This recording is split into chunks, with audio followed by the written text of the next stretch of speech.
Just need to make sure the audience can hear and see everything. Sure. I, All right, I want to test my mute. See, can you mute working? Can you I hear me can, go off? no, I can still hear you talking. Okay, you can hear me talking. Yeah, you can use the mute on the screen, like there's on Whereby. You Okay, can. There's a can you hear me talking now? yes. Okay, so that's only works for me, I guess. Um, where's the mute on the screen? It's right next to the screen capture. Before it, one before it. Oh, the mic. You just Click it. Yep, that worked. No, I can't hear you. perfect. All right. How is the sound, people? How is the sound people? The sound people is All good. right, digital notes. It says he can sound good, so it looks like everything's good on our end. All right, so Daniel, thanks for coming on for a part two. We got into a really interesting part right at the end of our conversation last time, We and did. wanted to continue the conversation from there. You actually had a slide you wanted to present. I have a little PowerPoint based on what you wanted to talk about. I thought I'd sort of build a. I know we're not totally formally debating, so these are just points that I thought might be of interest to you that we could stop and talk about at any point. You wanted to talk about language, phenomenon of language, science, mathematics. How do we get to the heart of reality? So, doing my homework.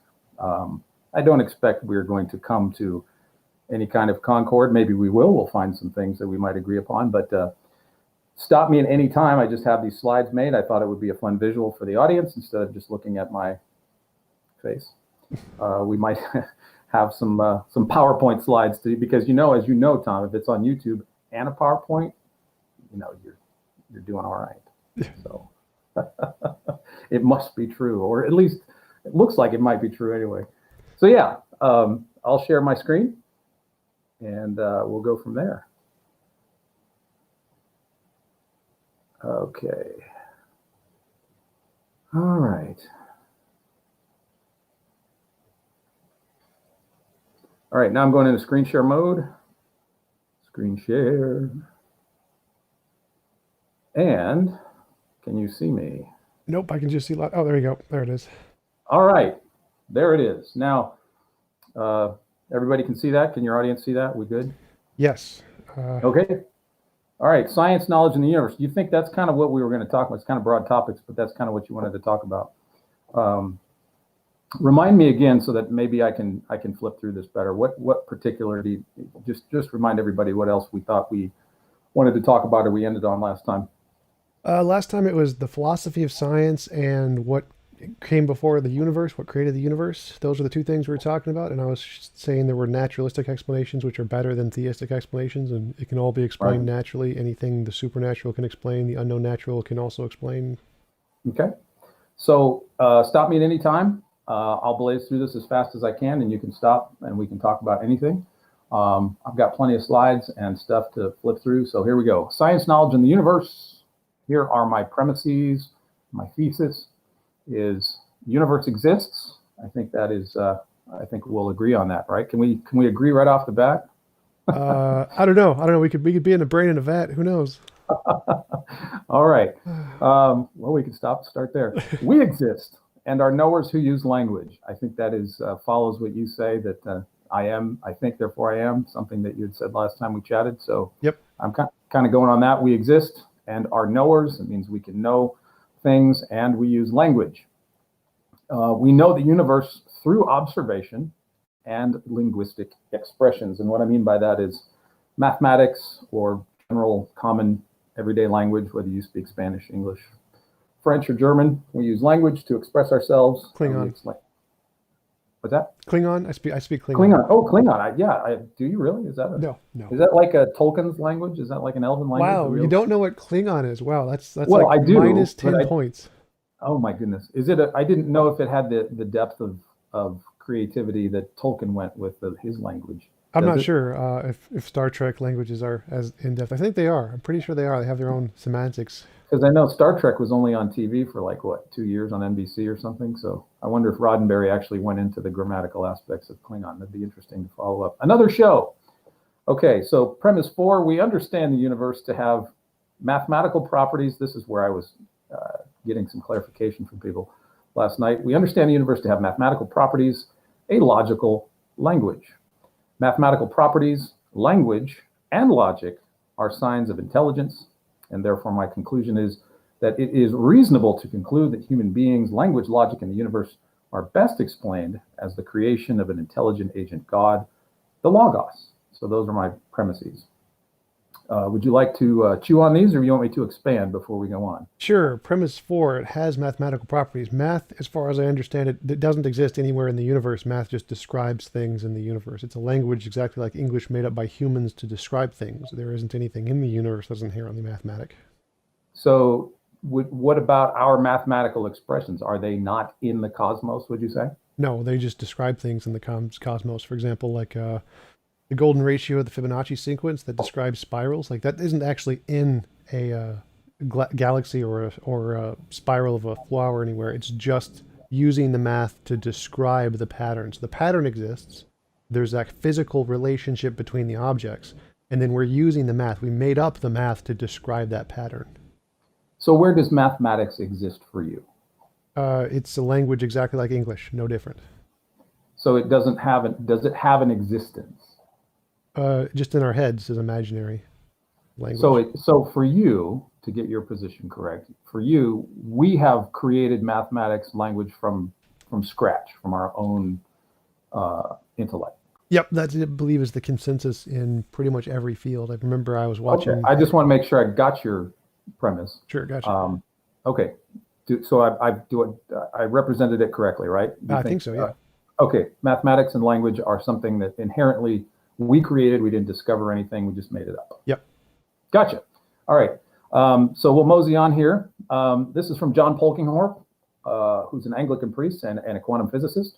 And he says, and I think we would agree on this, it is certainly true that quantum theories serve as an illustration of the fact that reality often turns out to be stranger than we could have thought. It's an example that warns us against the error of trying to make common sense expectation the measure of all things. Would you agree that quantum mechanics is strange? Yes, quantum mechanics is strange. And would you agree that it defies what we would typically call our common sense? Sure. Okay, great.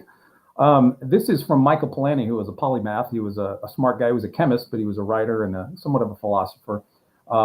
He suggests, and this is kind of my position, discovery, considering scientific discovery, how science discovers things. Far from representing a definite mental operation, like rather than it's just a result of plugging in the scientific method, Polanyi says that it's an extremely delicate and personal art. So it might fit something to what you're saying, that if we created language, Tom, we kind of, in a sense, create our science experiments. And that discovery is more like an artistic expression, like a painting or a poem, than it is going to the ATM machine to get cash, where you put in a certain function and you get out a certain amount. So he's suggesting, and I kind of think too, that scientific discovery is kind of a personal art. Would you think that's accurate, or at least somewhat? I'm not sure, because that's kind of vague. That doesn't really mean much. Like, so. Well, yeah, it is a little tricky. I'm basically, to sum it up in a colloquial nutshell, science is messy, and scientists are more artists maybe than they realize. They have to create the experiments. They have to come up with the conclusions and the deductions and make premises and make guesses. And so it's more, there is an artistry involved, like Einstein or maybe like Feynman's diagrams, right? He artistically sketched out what he thought was going on at the quantum level. That's kind of what I mean. Does that make more sense? I'm still not sure. So the way the scientific method works is that we make stuff up in our heads. We have ideas and call them hypotheses.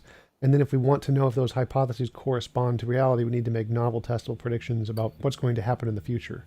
Okay, And yeah. So that first aspect of us just making stuff up, we can make up whatever we want: unicorns, pixies, gods, square circles, E equals MC squared, whatever. And then that part is pure imagination. But the next part is the part where what matters. It doesn't matter what we come up in our heads. All that matters is, can we use that to describe something in reality we don't know yet? And if we can, that part is the part that matters in science, even though there's a lot of creativity to it. I see what you're saying. But I would think that we could at least maybe agree upon, even though we might differ on the conclusion of it, that there is a making aspect to science that involves human creativity. Oh yeah, absolutely. That's all hypotheses. Okay. I think that's all I wanted to establish, that there is a human input and creativity into the scientific process. Okay. Though we might not agree upon exactly how that plays out or where that comes from, I think there is an artistry in science to the extent that you say that we're creating things in our minds. Sure. Okay, great. So this is something we talked about last time. This is from the Wiley Blackwell Science and Christianity Companion by J.B. Stump. Speaking of the origins of methodological naturalism, and I know this is something that we talked about last time. You're probably familiar with this, so I don't mean to be pedantic about it, but the term itself was believed to have been coined by Paul de Vries in 1983 in his essay Naturalism and the Natural Sciences. And he says that his claim was that Christians should accept methodological naturalism, by which he meant that the natural sciences ought to establish explanations of contingent natural phenomenon strictly in terms of other contingent natural things. And so I would concede that there's nothing wrong with a Christian or a theist of any kind using methodological naturalism. I don't think that's an inherent problem. If you want to study photosynthesis and you can look at the leaves and sunlight, you can do all that kind of stuff. I think that's perfectly fine. My point in bringing this up was that, well, here's the background to it. It didn't just appear in 1983. Of course, there's that famous exchange between Laplace and Napoleon. William Herschel cataloged this in a meeting between the three of them at one point in 1802. Napoleon asked, "And who is the author of all this?" And Laplace wanted to say, well, if you give me Newton, I can calculate forward and backwards every position of everything in the universe if I just know the math. And so there was that standoff, and it's believed that this is where this quote comes from that Laplace is often attributed to, I have no need of that hypothesis, the God hypothesis. But anyway, just to give the background, this is sort of the idea of methodological naturalism, that he can explain the universe mathematically without any reference to God. Would you agree with that definition and summary of that? Definition of methodological naturalism? Yes. Would you, the idea that we use a method without reference to God in order to study the universe? Yeah, methodological naturalism is just using things we already have verified to explain unknowns. You just can't insert anything that hasn't been verified yet. So yeah. Yeah. Okay. So that I was just giving a background to people that weren't maybe. Yeah, but the term methodological naturalism isn't the origin of the methodology. The No, methodology no. Right. begins with Aristotle and Plato and their distinction between the two. Yes. Philosophy. I was just giving the history of the term itself, but the idea has been around since Aristotle, as you say. Sure. So Sure. this is where it is here too. Yeah. So from that, you have, I'm sure you're familiar with the Enlightenment. You have Pierre-Simon Laplace, of course, Thomas Hobbes, and others who thought that the physical world had been obscured. And I think you would probably agree with this sentiment to some degree, Tom, that in order to do good science, we need to scrub it free of religious superstition. Well, no, I wouldn't say that. So I would definitely not. I don't. It's always wrong to ever a priori or prima facie exclude any hypothesis ever. You can always come up with any hypothesis you want and insert it to explain the fundamental questions. And that's totally fine. So you should never ever exclude a hypothesis like that under any circumstance. All right, so you're not, and this helps me because we didn't really discuss your position on that. So you're not down with these Enlightenment, what I would call Enlightenment extremists who say we have to just throw God out because we found math. No, that's more of the metaphysical naturalist. I go just the methodology. All right, cool. So that's just a finish of the quote. She's talking about Enlightenment materialism here that says that pure reason can discern without any reference to the God hypothesis. And that's just a brief summary of the history of that. And this is C.S. Lewis. He's talking about the same thing Midgley was. He's saying that this is in his history, the Oxford English History of English Literature from the 16th century. He says that the Enlightenment, the progressive method of science, from Newton forward, began to reduce the universe to mechanical and mathematical operations. And thus sort of throwing the spiritual and religious out the window. It was this increasing hostility towards the God hypothesis. That's all Lewis is saying. Would you agree with that conception of historical science, that it was a sort of gradual development of getting rid of the God hypothesis? It wasn't designed that way. No, it was just... Not designed that way, but do you believe that that's kind of how science progressed in terms of the way science looks at the universe, that God slowly became... Yeah, everything was discovered to be a God of the gaps, where God was put in to explain an unknown that we just found out was a natural thing we just hadn't discovered yet. Okay, so you kind of agree with what C.S. Lewis is saying here, simplistically, that God became less and less of a hypothesis, a contending hypothesis for how the world works, right? Yeah, I think that's a factual description of history, like going from Darwin to lightning in the Greeks, everything. Got it. All right. Volcanoes. So we're hitting home runs, Tom. You and I are kind of cooking along on the same page. But here's my thought. This is my thought. nature itself, maybe you agree, maybe you don't, does not tell the scientist what a priori assumptions he must have in order to investigate the universe. And nature also doesn't require God to be left out of the equations, nor do the equations rule out God. Would you have any problems with any of those statements? I'm not sure because a priori means like just conceptual things in our head. Like, what are the Right. principles? It doesn't tell us anything about the external world. So, nature and God are both a posteriori. So, neither of those have anything to do with a priori assumptions. I'm thinking in terms of our own intellects and how we approach investigating the universe. So Right. starting off with a scientific experiment, say about stars or trees or frogs or whatever, that as you begin the experimentation of whatever it is you're doing, that the a priori assumptions are with the investigator, with the scientist, and not coming from nature herself. Nature, the frog doesn't tell you, hey, buddy, metaphysical naturalism or bust, get out of here unless you're going to exclude God. Nature doesn't tell you to do that. That's all I'm kind of saying. Would you Right. agree No, with that? nothing about ontology ever gives you an a priori Yeah. justification or tells you what you It's should an do a is-ought priori. fallacy that we have to, well, look at the moon. The moon tells us we should leave God out of the equation. That's not what nature does. So Well, it, I it think, wouldn't. The naturalistic fallacy is different, but yeah, the nothing about ontology tells you what a priori assumptions you should have. okay, good. I think we agree with this. And so I know this, now we're getting into quantum. I know this is a hiccup for a lot of people. So I just wanted to kind of establish it, at least up until the 20th century. And I still think now the principle of causality is, according to Samir here, Okasha. Have you ever read these books? They're great. Short Mm, histories, not they're that one. great. There's 500 of these things in the libraries, and they're so easy to read, and they're so wonderful about any topic. But anyway, he argues that causality is indispensable to how we understand the world. Would you agree with that? The idea of causality. There isn't actually a law of causality anywhere in science. It's not a thing. It's just a inference. Okay, so but you believe it does drive science, whether it's inferred or whether we could. Yeah, It's a different. we assume that a domino's falling, one domino is caused to fall by the previous domino for sure. Yeah, so we kind of have that assumption as we go to nature. We go, what causes this? What causes that? And that kind of drives our exploration, right? Sure. Okay, cool. But now we get into quantum, and the whole idea of causality is kind of weird. Some people like to throw out Leibniz's principle of sufficient reason, and they suggest that quantum mechanics kind of does away with that, but that's another argument. Well, Uh, the principle of sufficient reason is rejected by the vast majority of philosophers and physicists. It's not really a well accepted principle to begin with. oh, so you don't, do you throw it out? You don't agree with it? You don't think it's necessary?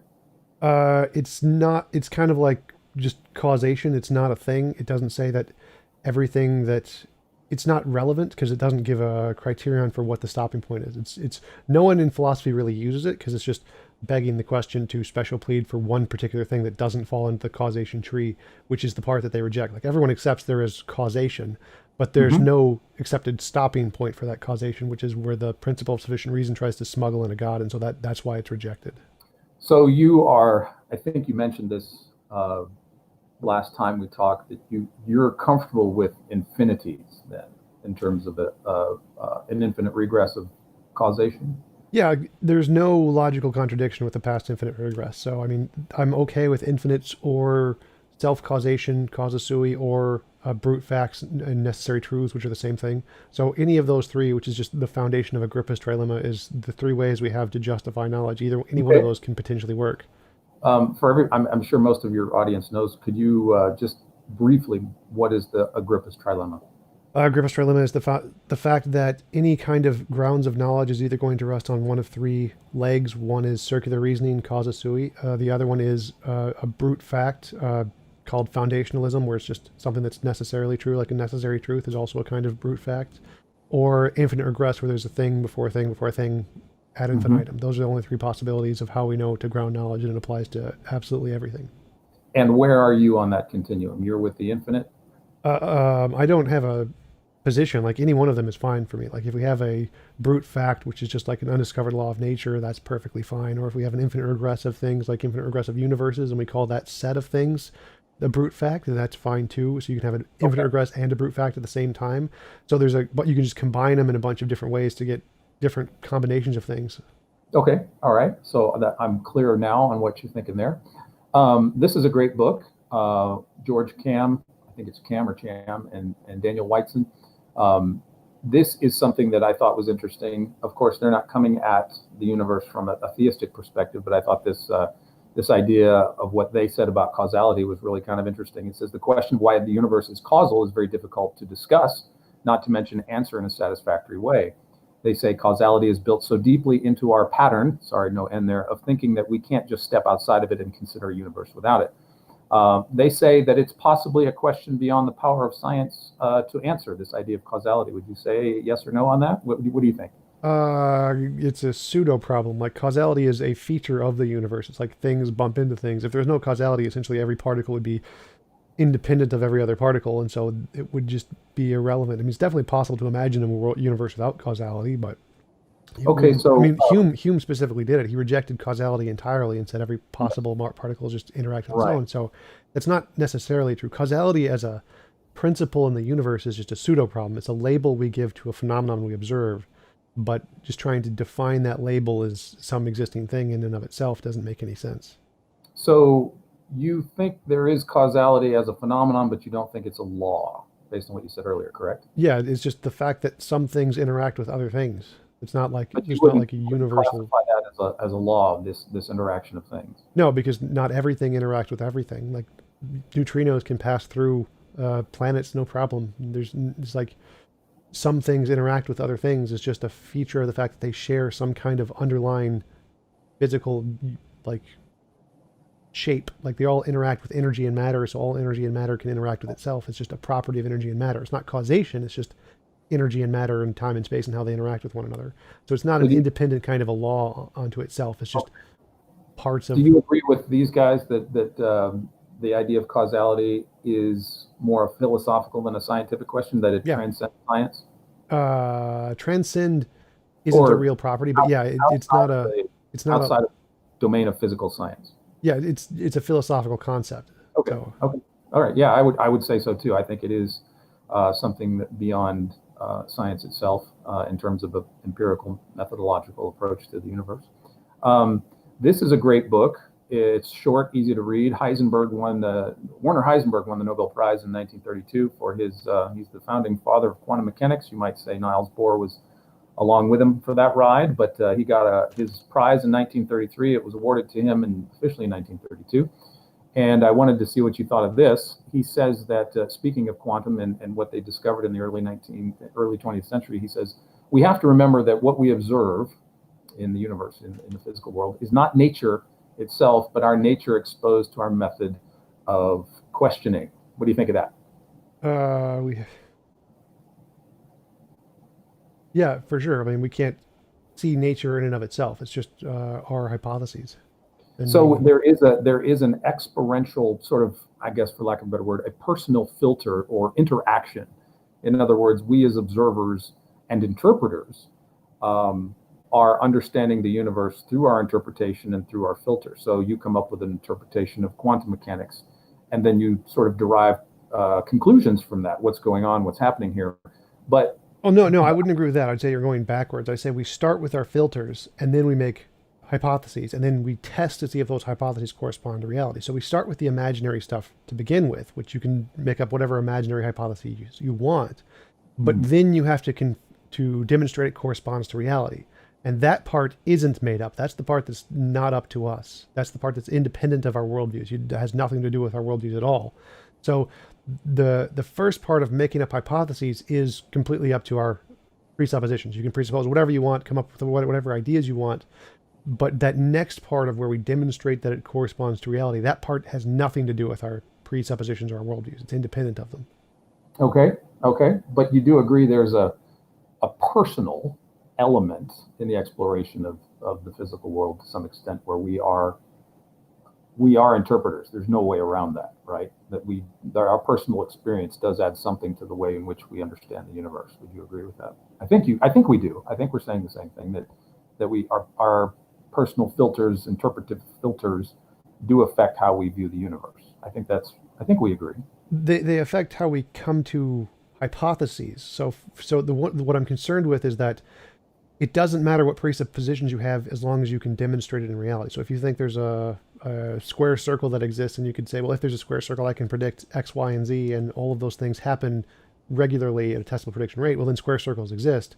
So even though many people would presuppose square circles are impossible, their just presuppositions are wrong because it's been demonstrated in reality that it has testable predictions. So your worldview makes no difference. It has no value whatsoever what you start with or what you rule out a priori, as long as it can make testable predictions. So Okay. you can't just say that, well, you're one of the common features of a pseudoscience is that there's this grand conspiracy that everyone is having some presuppositions that rules out their ideology, when that's just false. Like, you can't rule out an ideology like that. It doesn't matter what other people presuppose or not. It's all what the testable predictions show. So the worry I have is that it seems like this kind of argumentation leads to the conclusion that, well, if people are just presupposing my idea out, well, then it's totally unjustified on their part, which is not the case. Yeah, let me be clear. I'm not saying that because Werner Heisenberger said this, that all scientists are in a conspiracy to deny people their right to believe in God, but simply because of his involvement with quantum mechanics. They uncover a very strange reality, and they don't even really know what kind of questions, what kind of tests really to perform, because it's so counterintuitive.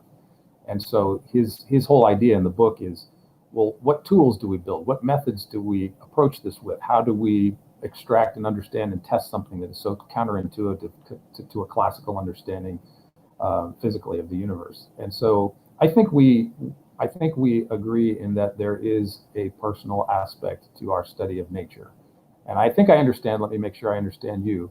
You're saying that it doesn't matter how imaginary you are at the outset of your hypothesis. You're saying the test results are what counts. Is that correct?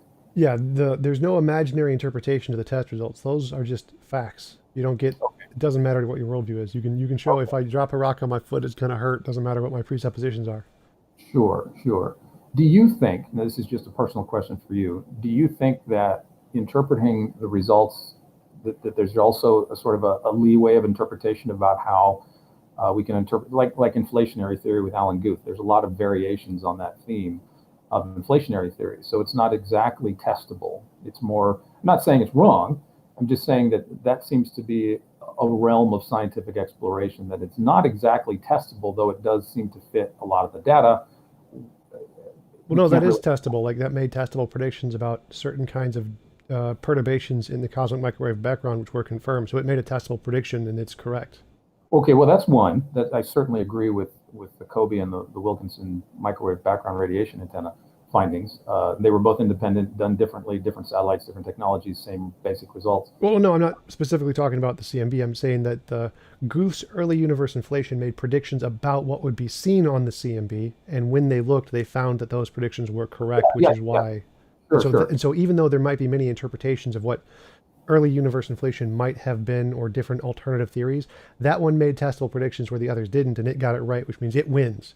And so even though he started with an imaginary hypothesis, and it was just his personal interpretation and presuppositions which led to that hypothesis, the confirmation is independent of him and any of his presuppositions. Okay, so you would say that Guth's initial predictions solidify Guth's interpretation of his theory. Yeah, right now it is the most supported because it's the only one that accurately made the predictions. And until something else comes along that can make better predictions, then it wins automatically. Now, would you say that it only requires one kind of confirmation prediction? Would you say that a theory, in order to be sort of fact, in your words, would you say that it requires only one type of confirmation, or do you need multiple lines of confirmation? It depends. Like, for example, if it's one type of confirmation that can be repeated and tested over and over and over again that anyone can verify, then one could be enough in certain cases. But if it's like the sun's going to rise tomorrow, no, that's not going to work. So it kind of depends on the kind of prediction it is. Okay, so would you say that there is depending on the kind of prediction that it is, there's no hard and fast rule as to how many different lines of confirmation it would require in order for it to be factual? Well, yeah, it's just what's accepted. Like, if it makes one and no one else has made any, then that one is better than everyone else. So it's just a comparison between what can mine do versus what can all the other ones do. Sure. Okay. Well, that's the hard and fast rule: is can mine do more than anyone else's? Can anybody else test it? This is Heisenberg's continued thought. He says, and this is what I was getting to earlier about what we were just talking about, the personal, what he calls drama of existence. We ourselves both players and spectators. It's understandable that in our scientific relation to nature, our own activity becomes very important when we have to deal with parts of nature into which we can penetrate only by using the most elaborate tools. So he says, to put it clearly, like if you want to get down to the very small in quantum mechanics, you have to have a gigantic amount of energy to be able to split and smash small particles. Like I think the largest thing we have right now is the Large Hadron Collider. If you want to go smaller, you need more energy. And so to build more structures, you need more energy, and you, et cetera, et cetera. But the whole point of that is that we are involved as players and spectators into how we go about building our tools and collecting the data and making assumptions. That our part as persons, Tom, is very important in the scientific activity, would you say? No, because that's again the testable predictions thing. If I build a machine based on my idea in my head, no matter what it is, and I can make testable predictions about what it's going to do, and those get correct, then all of my assumptions are justified behind that. So there's building the Large Hadron Collider takes millions of different kinds of assumptions about the way physics works and the way causality is and the way everything in the universe works.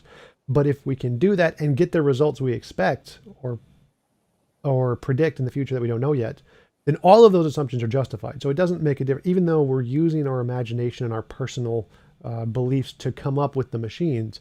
If the results are confirmed, then all of those things are justified immediately. It's no longer the personal aspect is just irrelevant now, because now it corresponds to reality. Okay, so would you say then, but I think we agree, based on what I hear you saying, that we do have, I mean, without observers, we don't have Large Hadron Colliders, and we have nobody to see these particles and Sure. or interpret them. And that's kind of really all I'm getting at, is that, well, and when you look at the quantum level, when you turn on a light, you send photons to the thing you're trying to look at. And so there's that argument where, are we collapsing the wave function or is something else going on?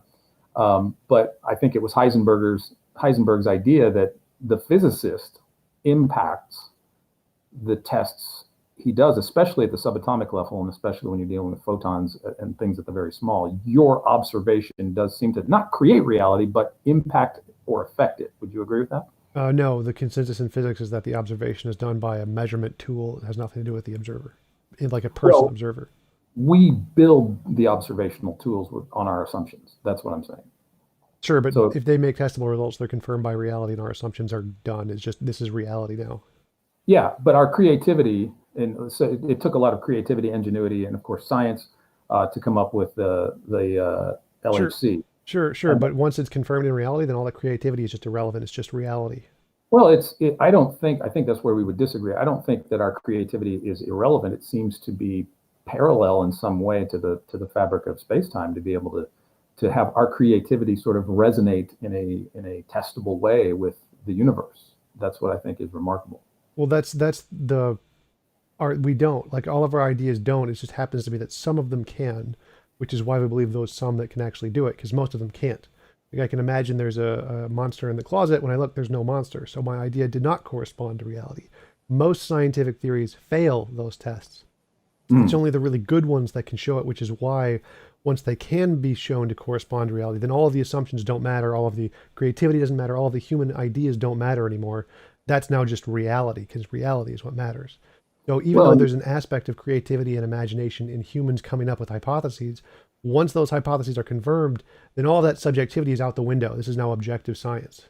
well, I don't think it's entirely out the window, because they predicate future discoveries on past successes, and so that they know intrinsically that they can have confidence that their creativity isn't just made up; it's still being creative, but it does correspond. So human creativity does seem to correspond with a pre-existing reality. I mean, all the stuff that we're discovering was here before we were, and it seems like there is this wonderful continuity between our imagination, creativity, wisdom, logic, and insight, and the way the world works. And that's the connection that I think.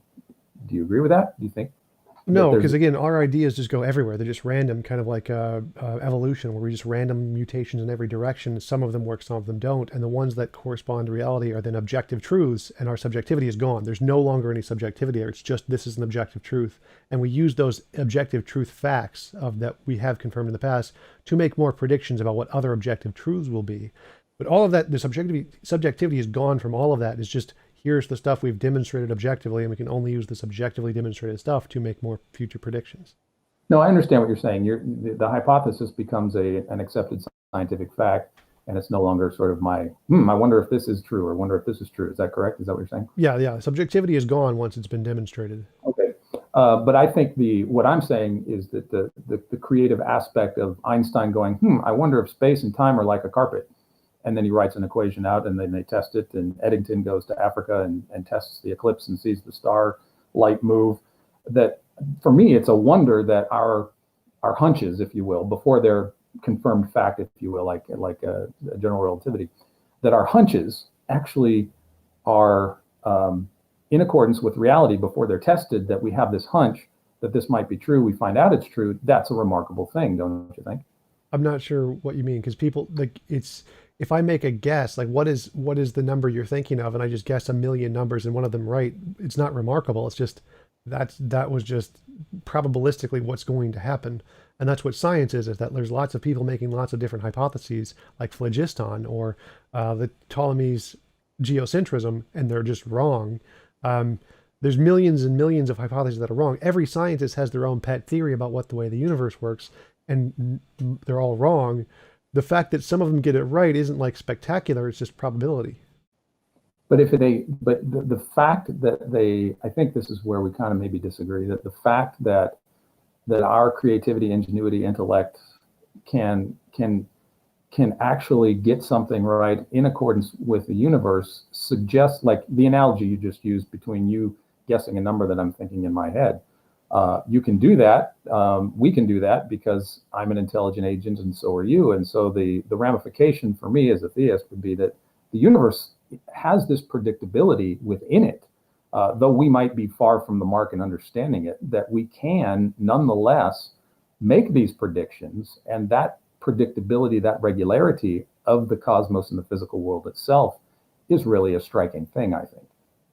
I don't know what you mean because again, it's the options are either it's going to follow some pattern or it's going to be completely random and follow no pattern, but that Right. itself is a pattern. So it's there's necessarily going to be a pattern there no matter what. It's just is it a kind of pattern we can recognize or a kind of pattern we can't recognize? So there's not. I don't Yeah. really know why that would be spectacular in any way.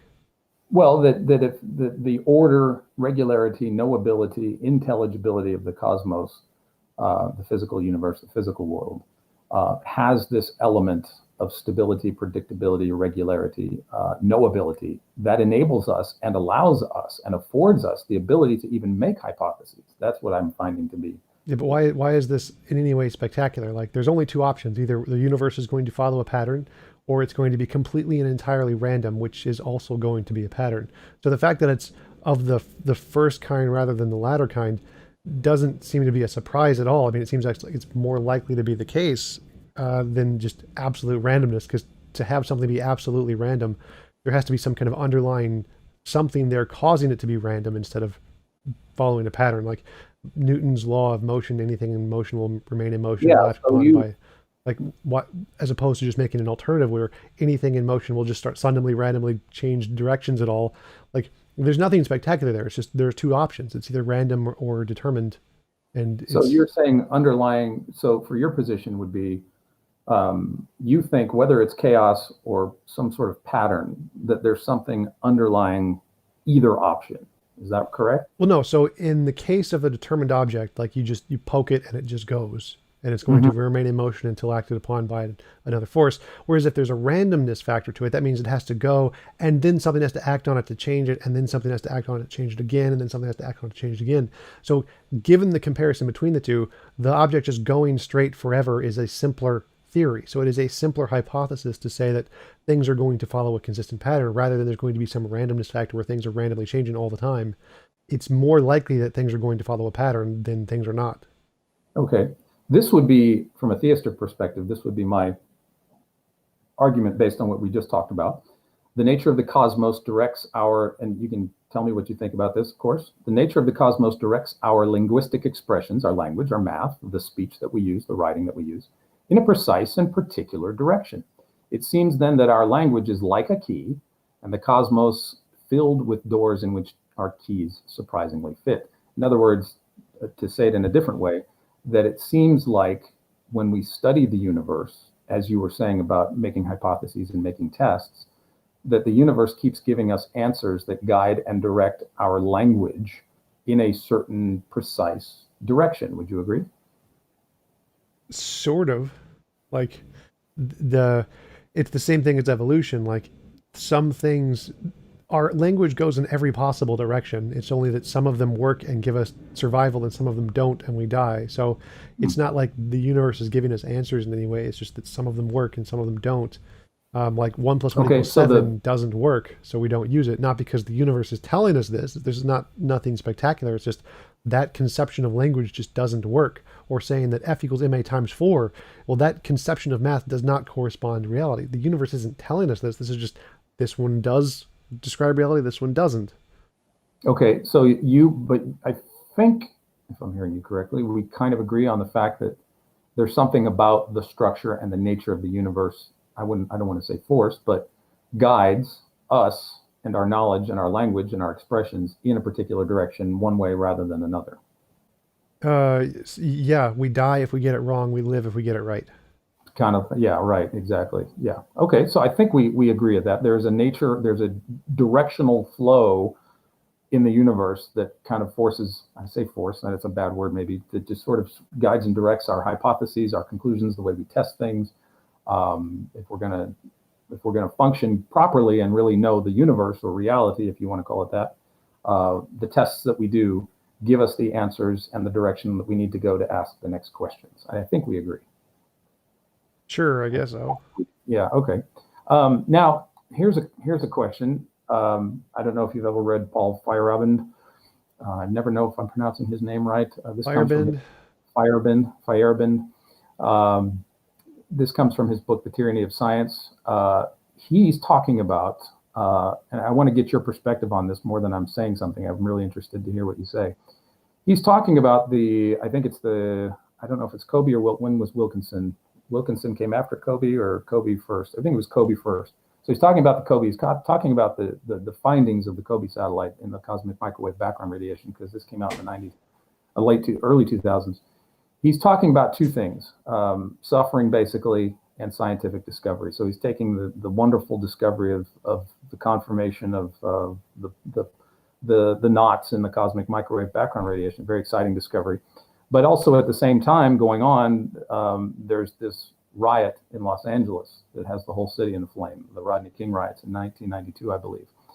And Feyerabend is asking the question, is there a connection between the stuff that's going on in the heavens and the murder and the cruelty and the injustice that's going on down here on Earth? And he says, was there ever a connection between the majestic events in the heavens and the sad and often silly events on the Earth? Now, he's a philosopher of science. He's not a scientist per se. He's more of he's musing on the philosophy of science here. But he wants to make this connection between science and all the wonderful discoveries of science and all the terrible atrocities of human suffering that go on day to day. And we are in a period now where this is an interesting question. And I just wanted to get your perspective on it, Tom, not to make a point or anything necessarily, but to see what you think about the connection maybe between science and the heavens and the earth and suffering down here. What do you think? Well, suffering is caused by physics and human biology, and then science is a way that we alleviate suffering. So people use science in order to cause other suffering, but they only do that because of their biology and other physical limitations. But science, really what it does is it abates suffering. It solves the problems of suffering more than anything else. Like if we look at human history, we have the long peace after World War II, where there's essentially been no large-scale wars that have happened because of science. And the amount of deaths to disease and hunger and strife have gone down over history because of science. Science is the solution to suffering, whereas the cause of suffering is really just biology and physics. And science is really the solution, not the cause. Okay, so how I should have probably defined my idea of suffering because it's kind of a general term, because there's a physical component to it, and there's also a sort of moral component to it, sort of suffering at the hands of what people might say natural or moral evil. Do you do you find what is your concept of suffering and moral evil? Do you think that that is a do you believe in the existence of evil, or do you think it's just biology? Well, I'm a moral realist, like most philosophers who are also mostly atheists. So I do believe in good and evil. But when we talk about suffering, even if Mm. it's in a moral way, like why do we desire to kill people? That's also biological. That's because of Mhm. evolution. So, and the natural evils you mentioned, that would be the physics things I mentioned earlier, like volcanoes, hurricanes, tornadoes, tsunamis, whatever. So, all of our suffering is related to those two things. We have biology, where we have desires to harm other people for particular reasons, and physics, where the world harms us for particular reasons. But science is always a solution to those things. Okay, so would you say science is more of a solution to our physical sufferings, like disease and things of that nature? Well, I'd say it's a solution to all of the suffering.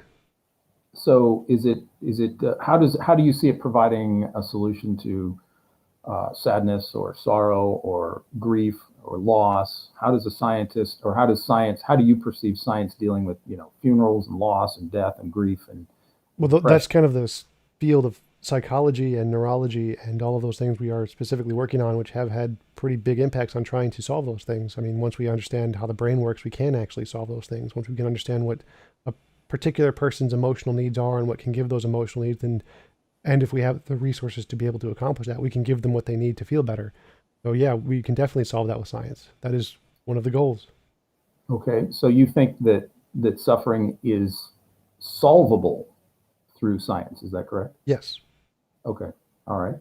Um, Now, when it comes to the moral prescriptions, I say, and I don't mean that in a medicine sense, but do you believe science has the tools? You said you were a moral realist. Do you believe science, as you define it, has the ability to deal with moral questions?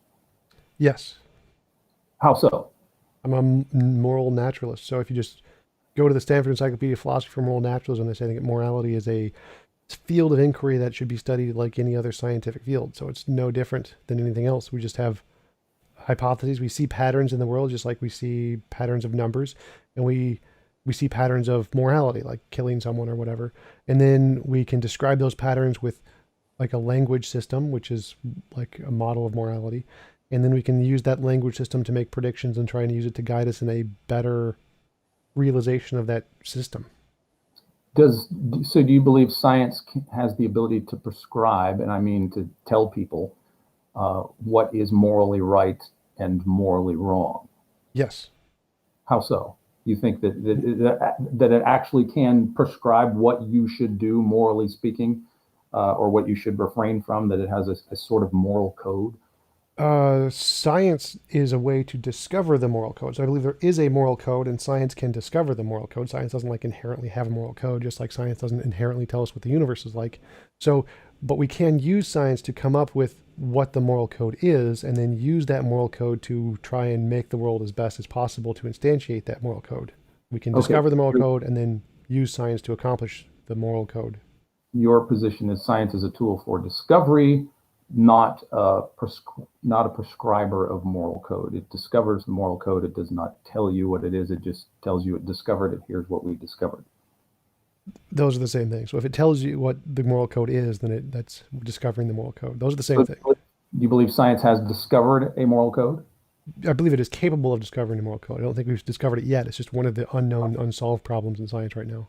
So if if it's a latent discovery waiting to be made, how do you see science arbitrating the moral differences between people if we haven't really discovered the code yet? How do you see Once we that? do discover it, we can just test it against the evidence. Like at one point, we couldn't go into space and see the shape of the Earth, so we couldn't show. Or there's lots of like back in tens of thousands of years ago, we couldn't show the world was round, and so it was an unsolved problem. But we Hmm. could actually just once we could get the technology, we could just go and look. The same thing applies to morality. Once we discover what it is, we'll just be able to demonstrate it, just like any scientific discovery that wasn't known at one time and was discovered at the next time. But until then, what do you think we should do morally until we have that find that data in our hands? How do we progress or act morally without this without discovering this code first? Who is prescribing the code at the present time if it's undiscovered? We make our best guess based off of the limited evidence we have. Okay, so there's really no way to arbitrate who is right and wrong. Then we just sort of fly by the kind of make it up pragmatically. Is that what you're saying? We can't prove who is right or wrong with absolute certainty, but we can follow the evidence of moral intuition and moral progress in different societies to say, well, this one seems to be the best, and so this is what we should do. Okay, all right. I would say now, of course, I know we are going to disagree, but I just wanted to show you. I've been grilling you, and you've been very kind in answering. So I'll throw myself on the table here. This is John Polkinghorne again. He was an Anglican priest, and now I think he's retired. He must be in his 90s by now. But he became a physicist, and he was knighted in the 90s, I believe. But anyway, his idea is, of course, he's a theist, he's a Christian. His idea, speaking of scientists, if they want to pursue the search for understanding through and through, so everything from moons to morality, a quest that it is most natural for them to embark upon, they will have to be prepared to go beyond the limits of science itself in the search for the wildest and deepest context of intelligibility.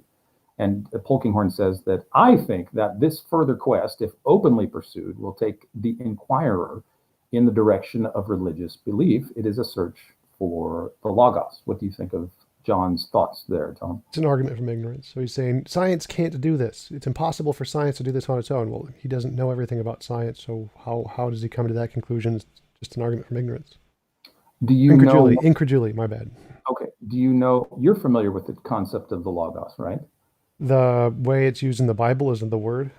Yeah, well, before John used it, it was around the Greek-speaking world for quite some time, the general organizing principle, not a god, but something like what we talked about earlier, the overall pattern of the cosmos. So the cosmos is built upon this logos, the organizing principle. So long before John used it in the 80s or 90s when he wrote his gospel, this word, this concept was in vogue among Greek philosophers. So in answer to my theistic answer to Firebin's question, is there a connection between the heavens and the earth? I say that connection, and you can beat me up on this if you want, absolutely. My connection is that Jesus, as John says, Jesus becomes, or he is the Logos. So he says, in the beginning was the Logos. The Logos was with God, and the Logos was God. And so the creator of the cosmos, John calls the Logos, came down into our world as a man, for man, suffered with us, takes our sufferings upon us, was stripped of his glory, of his kingdom, treated as a common criminal, hated by those he created and loved, and everybody cried out, crucify him. And this is the constellation Cygnus, or the Northern Cross.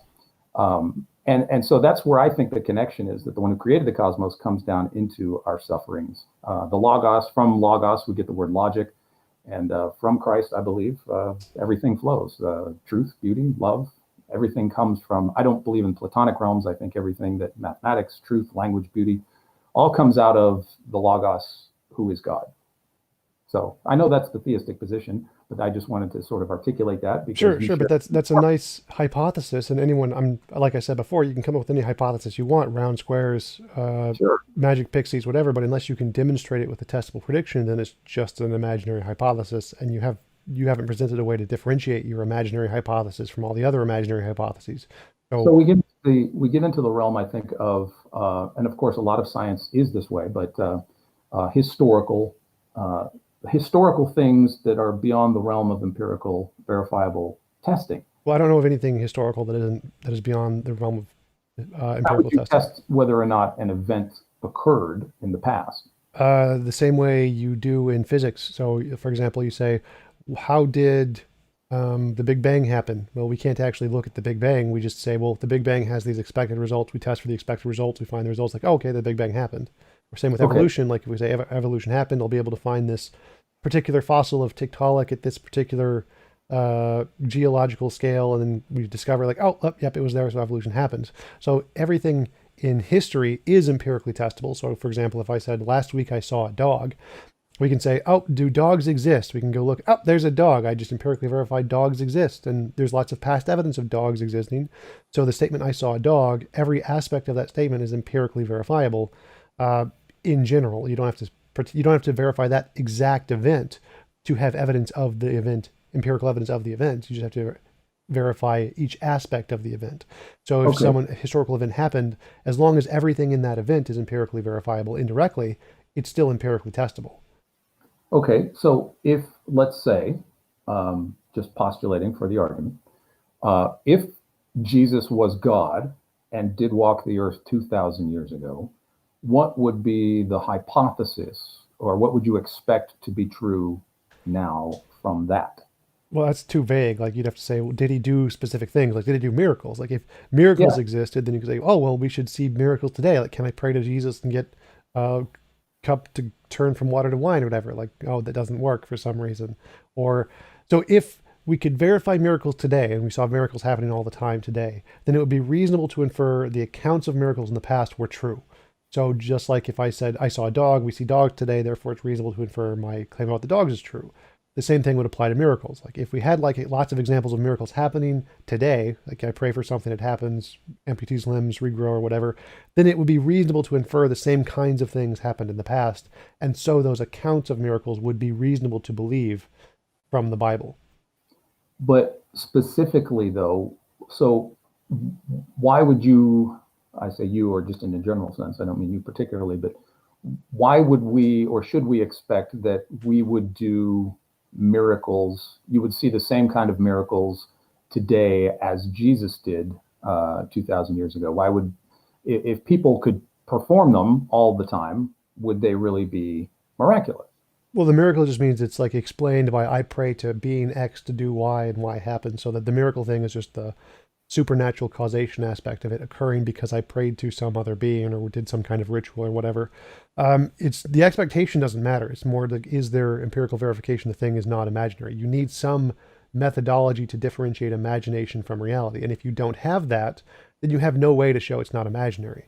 And so it doesn't matter if there's an expectation or not. If there is like, if you can't demonstrate, if you don't have a method to demonstrate it's not imaginary, then it's reasonable to conclude it's imaginary. Whereas the vast majority of history, everything that's accepted by historians, which does not include miracles, magic, mythical creatures, the paranormal, supernatural, UFOs, all of those things that we do accept in history are things that we can verify indirectly in the method I explained So previously.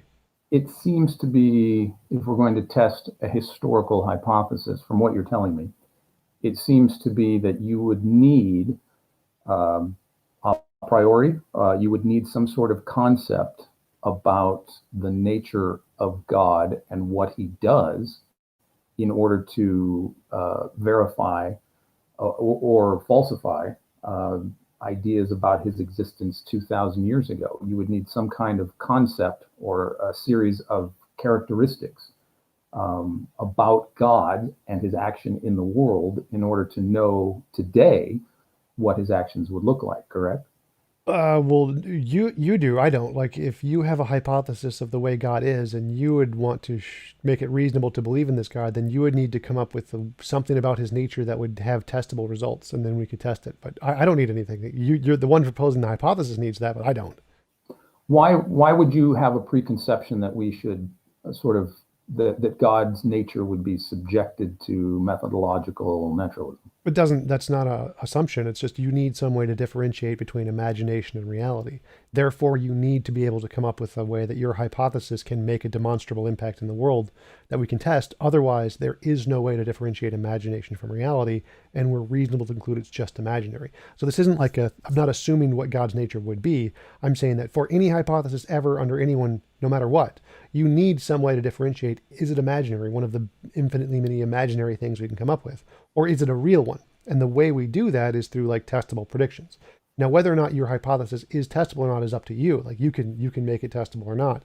But if you don't, then we have no way to differentiate. Is it just one of the infinitely many imaginary things like pixie, unicorn, leprechauns, or is it a real one like physics? And so there's a requirement for you to present a way to do this. Otherwise, we don't have a way to differentiate. Is it just imaginary or real, which is a requirement. What if something was presented to you and you rejected it as evidence of God's existence, how do you know that that rejection would not be a product of your imagination? Well, if it's a novel testable prediction, like if I can pray to God and a gold brick appears in front of me and that works, I mean, it would be hard for me to reject it if there's a gold brick sitting in front of me and I can trade it in for lots of money. So if there's a demonstrable impact in the world, then and I rejected it, that would be insane. Well, it seems like to me, and this is my perspective. You posited a scenario of the gold brick. That would be really nice. I agree. To me, that seems like an imaginary hypothesis. That how would you distinguish that as an imaginary standard as opposed to something genuine and real? I don't think I'm following your So example. you said if this happens, I'm likely to believe that God exists. But why would that particular thing, the gold brick, coming into being after you prayed about it, why would that have to be a standard about God's existence? The gold How do brick I, isn't a standard. how do I know that you didn't just imagine that? It never happens. And so therefore you conclude, well, God must not exist because it didn't happen this way. But what if your hypothesis is just completely imaginary? All hypotheses are completely imaginary. It's whether or not they correspond to reality, which is how we know they're not just imaginary. So if you can have a demonstrable, testable effect in reality independent of our imagination, that's how you know it's real. So if a Sure. gold brick actually did appear in front of me every time I prayed, and we could demonstrate it, and you could come see the gold brick, and I could pray in front of you, and a gold brick would appear, if that's a demonstrable, testable thing that we can see occurring, that's reasonable to believe that it's true because we can demonstrate it in reality independent of imagination. That's how we show it's not imaginary. But the standard itself is not, you've not established that as being anything more than imaginary. I don't know what you mean. So every hypothesis is imaginary. They all start as imaginary, like the Big Bang, the CMB, everything. And then we make testable predictions. And if those testable predictions are confirmed, then all of the imaginary stuff is justified. All of the assumptions, all of the hypotheses, all of the stuff we assume. If you can make testable predictions, all of that is reasonable. So if I But the, say there is a God that exists and I can get gold bricks to appear and gold bricks appear whenever I pray, then all of those previous assumptions are reasonable. do you think, though, that if the gold brick never appears, does that mean that God doesn't exist? It means we have no way to differentiate between my hypothesis being imaginary and real. Therefore, it's reasonable to conclude it's imaginary. Okay, but it's still predicated upon an idea of what God would or could do, right? Would you agree with that? No, again, so it's any hypothesis you want to come up with. This applies to literally everything. Like you need some way to differentiate, is it real or is it imaginary? And if you don't have a way, it's always reasonable to conclude it's imaginary. So Yeah. the idea of what a God is going to be like, it comes up with whoever's making the positive claim. It can be anything about God's nature. You can make him any way you want him to be. It makes no difference to me at all. The same criteria applies. So for being more specific, for understanding the nature of who Jesus is, how would you know that a test you're setting up would be an accurate representation of Jesus as the Logos?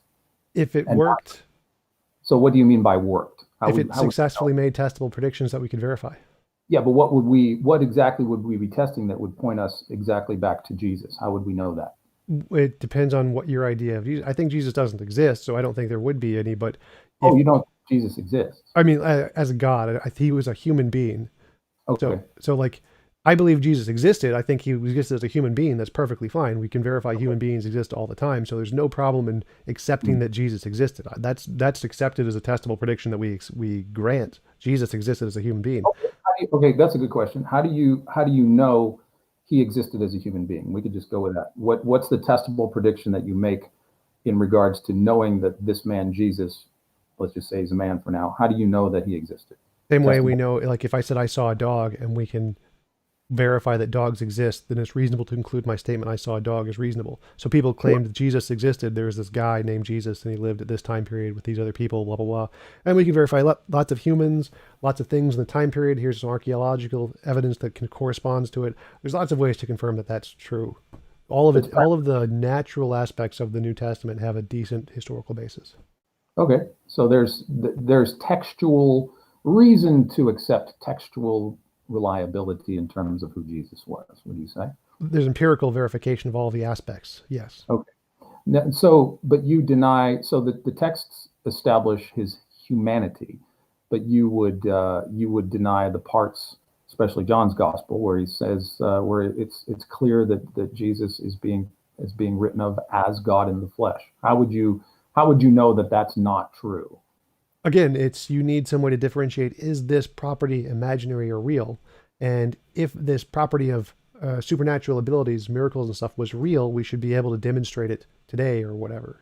Okay. So the to be more clear, it's like there's conceptual evidence, empirical evidence. My testimony of I saw X is conceptual. It's purely just in my head. But if X is a dog, dogs have an implicit empirical basis. There's lots of empirical things about dogs we can verify: their taxonomy, phylogeny, genetic makeup, chemical composition, how to train them, their bone structures, their fossils. There's lots of empirical evidence of dogs. So you have a combination of my conceptual evidence of I saw a dog with the empirical evidence of there's dogs empirical evidence. So if you combine those two things, my claim that I saw a dog is reasonable to believe. And the same thing applies to I saw Jesus or whatever, like 2,000 years ago. So then it would be reasonable to believe I saw Jesus because we have lots of empirical evidence of human beings and Rome and all of the things around then. So all of the testimony of those things is reasonable to believe. But we don't have any empirical evidence for miracles, magic, mythical creatures, etc., etc. So the testimony of those things existing is purely conceptual. You only have conceptual evidence for those claims, which isn't sufficient. You would need that extra empirical basis to show they existed independent of our imagination for it to be reasonable to conclude the miracles actually took place. Even though these miracle stories take place within an otherwise historically reliable text. Again, so if I said I saw a dog and it had wings and could fly, the I saw a dog part's perfectly reasonable. The wings and could fly part would be rejected. So the basis is if the aspects of the story have an empirical basis, they're reasonable. If they don't have an empirical basis, they're not reasonable because they only have conceptual evidence. Like you need evidence proportional to the claim. Okay. Now, can you articulate why? It just seems like it's an a priori assumption to dispose of the supernatural like Hume did. Well, I'm not. I'm just saying you need evidence proportional to the claim. So supernatural is perfectly reasonable if you can give evidence for it. It seems like that to the writers of the Gospels that supernatural was clearly demonstrated, and they wrote it down. Sure, the same is true of UFO believers and people who believe in homeopathy and people who believe in ghosts, but you need an empirical basis for that. Otherwise, it's not supported based on just testimony. So again, there's multiple kinds of evidence. You have conceptual evidence, which is I saw X or I imagine X or anything in my imagination, my intuition, whatever.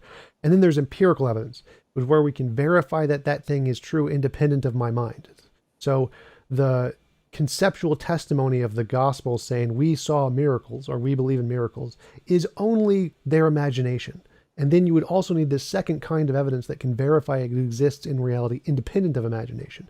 So like I saw a dog, that's just my imagination. I may have been having a delusion or whatever, but dogs we can show do exist. Dogs, we have lots of empirical evidence of dogs. And so the combination of those two, the conceptual evidence of my testimony and the empirical evidence of dogs, makes the claim I saw a dog reasonable in a historical context.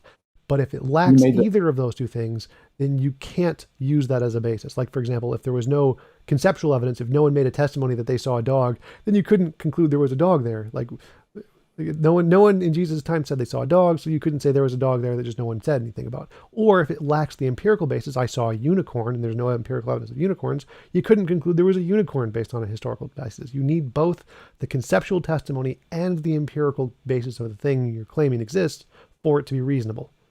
Okay. It seemed like you'd said just a second ago that you made the claim or the statement that the divine aspects of Jesus's nature, as attested to in the Gospels, were as the result of the writer's imaginations. Well, no, it's the evidence. The conceptual testimony is always imaginary. So the claim I saw a dog is imaginary. The claim I saw Jesus is imaginary. The claim I saw a miracle is imaginary. All of those are kinds of conceptual evidence. But you need that additional kind of empirical evidence in addition to the imaginary stuff to make it reasonable to believe. But you're putting yourself in the position of those people who saw Jesus, and you're saying they just imagined they saw him as God. No, I'm saying that all claims, all I saw testimony claims are by definition imaginary. Like everything comes to you in the frame of your imagination. Like you can't get away from that. It's all in your head. But then to demonstrate it exists outside of your head, you need an additional thing. Just the testimony is not sufficient. Okay. So if I'm following you correctly, you're saying that part of what, let's just stick with John's gospel, part of what John wrote is true, part of it isn't. Probably that's true of everything everyone writes.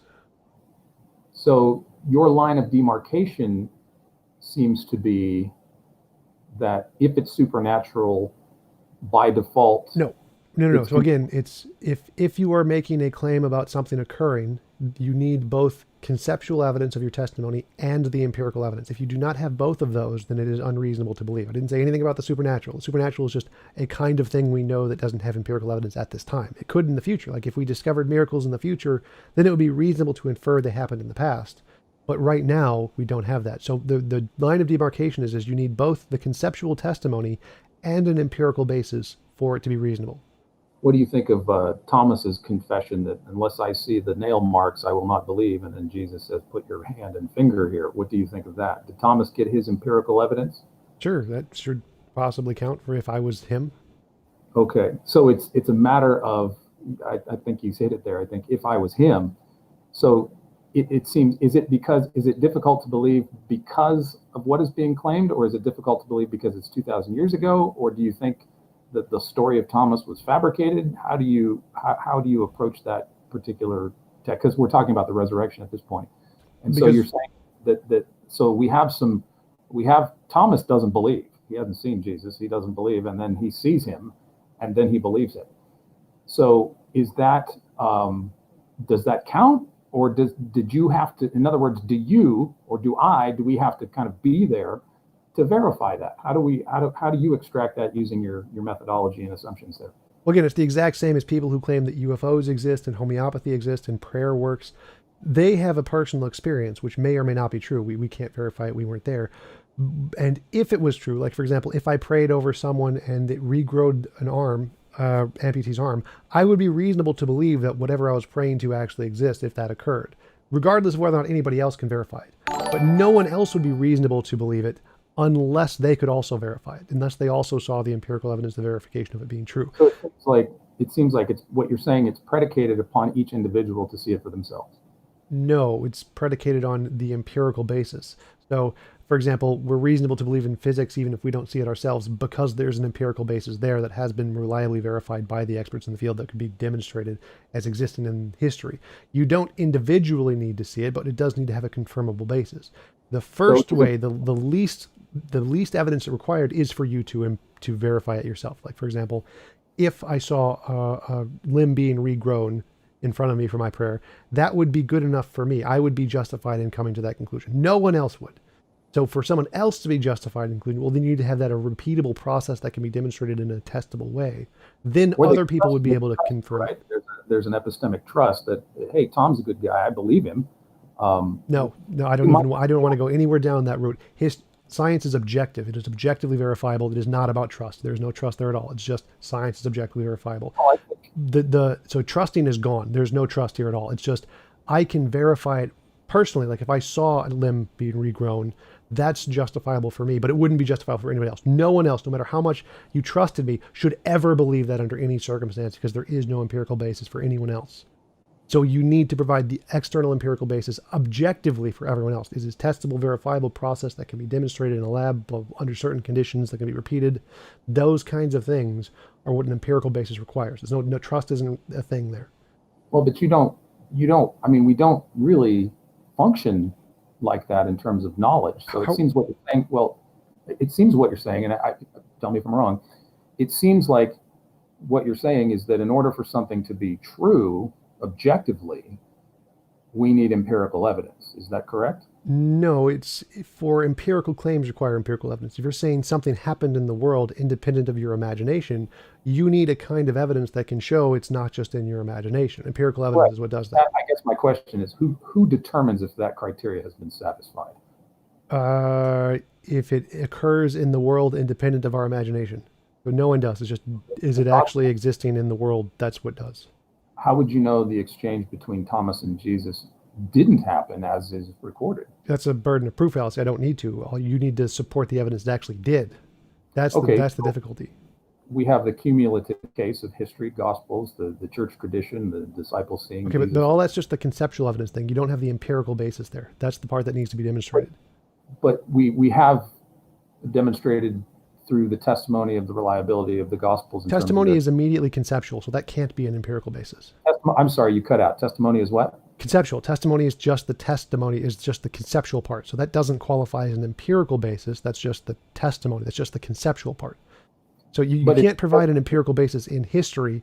You have to provide an empirical basis today and then infer it happened in the past. I understand. I think I understand what you're saying, that in order to say that Thomas and Jesus really had the exchange that we need, that you're requiring me to have you're placing upon me this idea that I need the burden of empirical proof to demonstrate that's true, correct? No, you just need empirical proof that those kinds of interactions can occur. Well, we have a record of that in history. No, that's not empirical, that's testimony. So all history is testimony. That doesn't count. You need empirical demonstration that people can rise from the dead, for example. If you can show that, then it would be reasonable to infer that testimony was justified. But who is ultimately determining whether or not that criteria is satisfied? It seems like reality determines that. Well, how about this scenario? You could imagine a certain set of criteria for empirical evidence, and then it's presented to you. So it seems like you're just a priori rejecting the testimony because you're saying it's just conceptual testimony and not actual empirical evidence. You're making a distinction that cannot finally be empirically tested as I see it. I don't know what you mean. So testimony is just words, just things in people's imagination. Empirical stuff is things we can demonstrate. So there's a difference. I'm sorry, I'm talking over you. I'm sorry. There's a little delay, and I'm not meaning to talk over you, Tom. No problem. So conceptual evidence is things in our imagination. I think this. I imagine this. I saw this. Empirical evidence is things we can demonstrate testably, reliably today in a lab. But it's not the I saw. The I saw is gone. All people are gone. All testimony is gone. It's a demonstrable test that exists in reality. But lab people see things happen and they give a testimony. Yeah, but their testimony is irrelevant because you can do the test on the lab. The testimony doesn't matter. I would still be an eyewitness to my own test, and so would anybody else that does the test. How do we know that any of them are telling the truth? Because we can verify it in the test in the lab. Okay, so but do you see the conundrum here for me is you've kind of separated conceptual evidence from empirical evidence. Yeah, because they're separate. Like literally, if someone in the history 1,000 years ago said, I can do an experiment with acid to melt gold or whatever, we can just go in the lab and verify it today. No problem, done. Okay, it's reasonable to believe what he said. Just, okay, we're good. But can you give an empirical distinction for your definition of conceptual, because you lumped the gospel empirical distinction, yes. Yes. So what? Conceptual is the things that cannot be verified in the lab. There isn't, we don't have that thing. Those are the things. Empirical are the things that we can do it. Conceptual are things that are just in our imagination that we can't do it. No, I'm saying, how do you know that you're properly labeling the testimony in Scripture as being conceptual? How do you know that that's correct? They're words. All words are conceptual. All ideas, all thoughts, all spoken word, all testimony, they're all conceptual by definition. Like, I don't know what you mean. So whether I see Jerusalem in 10 AD or 30 AD, or whether I see Jesus in 30 AD. Yeah, those are both conceptual. Resurrected. So you're saying, but you are conceding that there is actual historical fact in the Gospels. Yes, so there's two kinds of evidence. You have conceptual evidence, which is the testimony, and the empirical evidence of like the building blocks of Jerusalem and Israel and stuff. So there's two things there: the conceptual testimony in addition to the empirical basis. You need both of those things. They're separate things. We're talking about you agreeing with the idea that Jesus existed as a man. Yes. Isn't that just conceptual? All testimony is conceptual. It all starts as conceptual. So all historical books, all written documents, all accounts that are spoken, those are all conceptual in and of themselves. And then they have an additional thing to them in addition to the conceptual thing. So how do we get out of conceptual evidence to historical evidence about the person of Jesus himself? Not talking about the God stuff, but the actual idea that Jesus existed. Because primarily, there's no archaeological artifacts of his existence. but yet you accept it based on what you are saying is merely conceptual evidence from the text. No. It's there is conceptual evidence, and then there is also empirical evidence. Just like the example I said, if I saw a dog, that's conceptual Oh, testimony. but I'm talking about the person of Jesus. Right. So it's the exact same. I saw Jesus. I saw a dog. Exactly the same epistemically. They're treated the exact same on evidential warrant. So, or imagine if I lived 2,000 years ago, said I saw a dog, or somebody did. So these two claims, we assess them the same way. There's a conceptual claim. I saw X. And then we look, is there an empirical basis to support X exists today? Like Okay. dogs exist today. So it's Yeah. reasonable to infer that, yeah, okay, there's an empirical basis there. And in addition to the conceptual testimony, that is a reasonable claim to believe. So the same Okay. applies to Jesus. Like, do we have examples of humans today? Yes, we do. So it's reasonable to believe that based on the testimony, the conceptual evidence, in addition to the empirical evidence, we have humans today, that there was a human in the past who was named Jesus. But you stop short of accepting the testimony of Paul and the disciples about the resurrection, correct?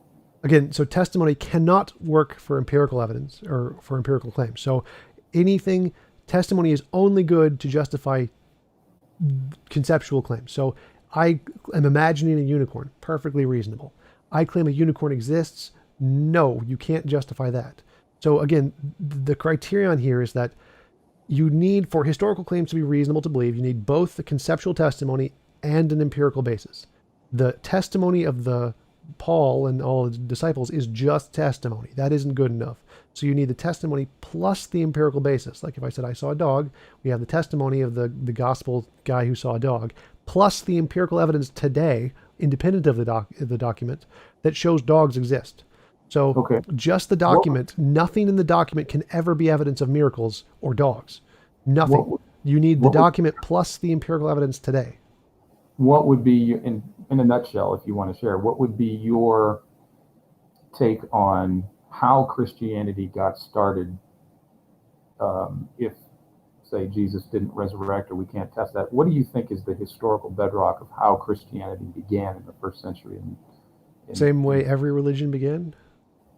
How do you perceive it? How do you see it?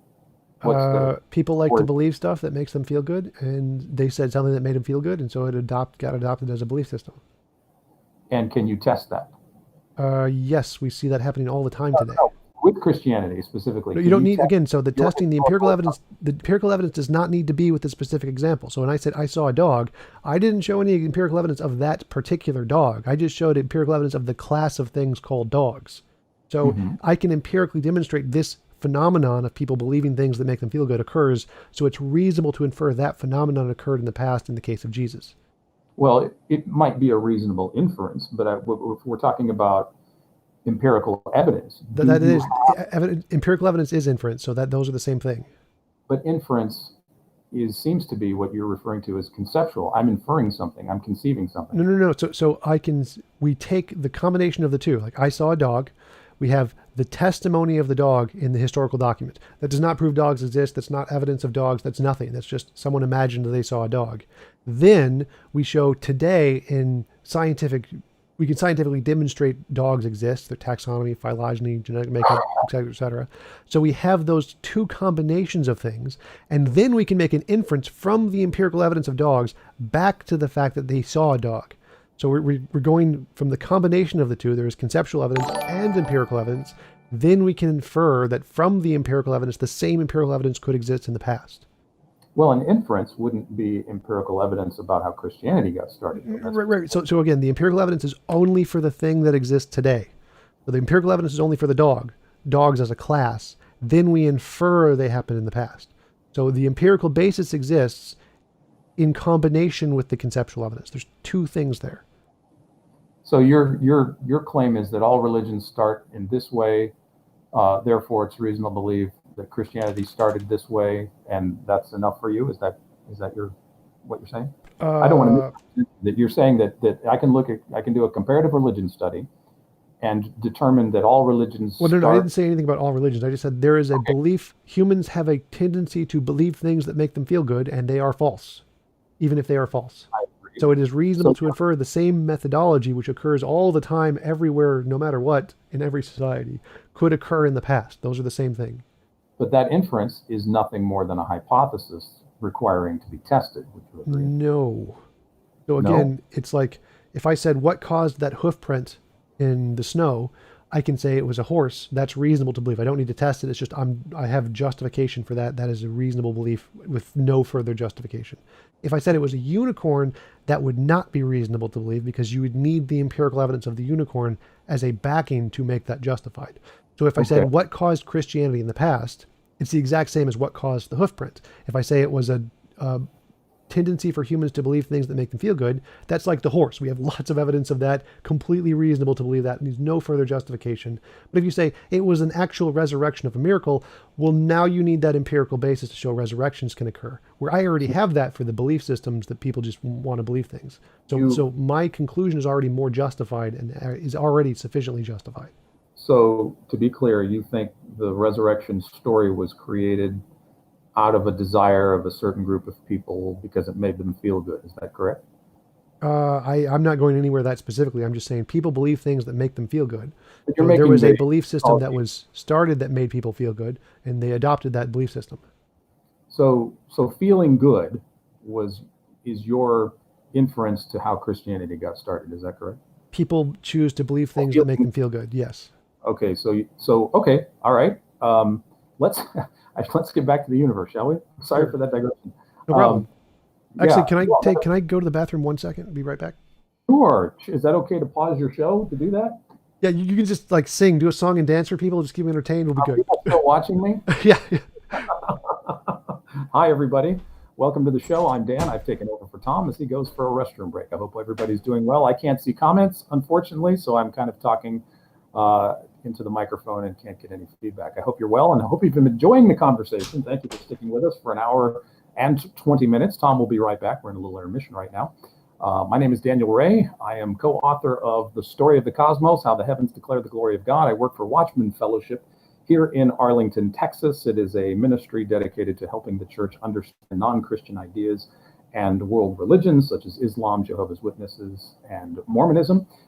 I've been in apologetics formally since 2014, where I got my master's degree at Houston Baptist University. Under the tutelage of Dr. Michael Ward, I did my thesis on the imagination, Narnia, and cosmology. And so here I am with Tom, enjoying the conversation, a very spirited, insightful conversation. I like Tom. We've chatted once before at the end of June, and he invited me back. And we have just now gone to intermission. We were talking about evidence and the Gospels. And now in part two, we're going to mosey on to talking more about how we know science and the nature of the universe. So thank you for bearing with us. Thank you for listening this far. And I'm sure Tom will be back very shortly. Just let him know in the comment section, I've gone to get a coffee refill. I'll be back in 30 seconds. Thank you. I wish we had hold on music, but I don't. Maybe Tom does. I'll be back in a minute.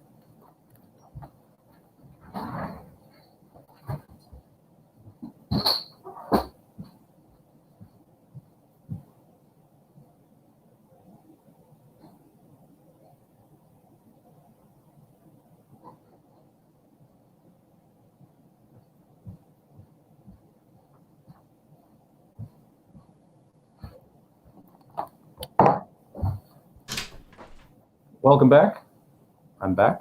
Is Tom back yet? Sounds like it.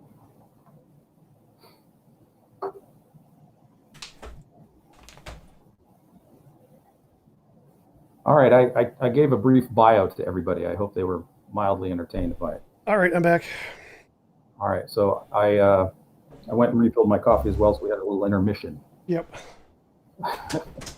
All right, you ready to go? Yep. Okay, so round two, here we go. We're talking about the nature of the cosmos, how we can know what we know. These are my ideas coming from a theistic Christian perspective, of course. Tom, stop and offer color commentary anytime you want to. I'm more than pleased to discuss and stop anything. So this is from cosmologist Frank J. Tipler, a book he co-authored with John D. Barrow back in 1988 called The Anthropic Cosmological Principle. Basically, this is the Bible of fine-tuning. This is what really got fine-tuning, the idea of fine-tuning in the universe going, gave it some intellectual grist, and it took off from there. But in 1988, so far as I understand, Dr. Tipler was not a Christian. And this is what he and Dr. Barrow had determined about the constants and quantities in nature. He says, we have found nature to be constructed upon a certain immutable foundation stones, he calls them, which we call fundamental constants of nature. As yet, we have no explanation for the precise numerical values taken by these unchanging dimensionless numbers. They are not subject to evolution or selection by any known natural or unnatural mechanism. The fortuitous nature of many of their numerical values is a mystery that cries out for a solution. This is from 1988. Tom, thoughts?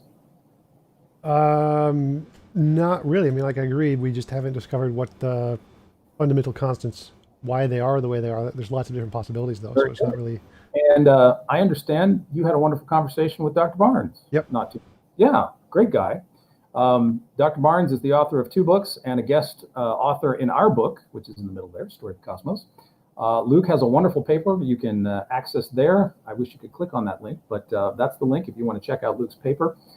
It's quite easy to read, very detailed. He does not make a religious case. Luke is a Christian. He lives in Australia.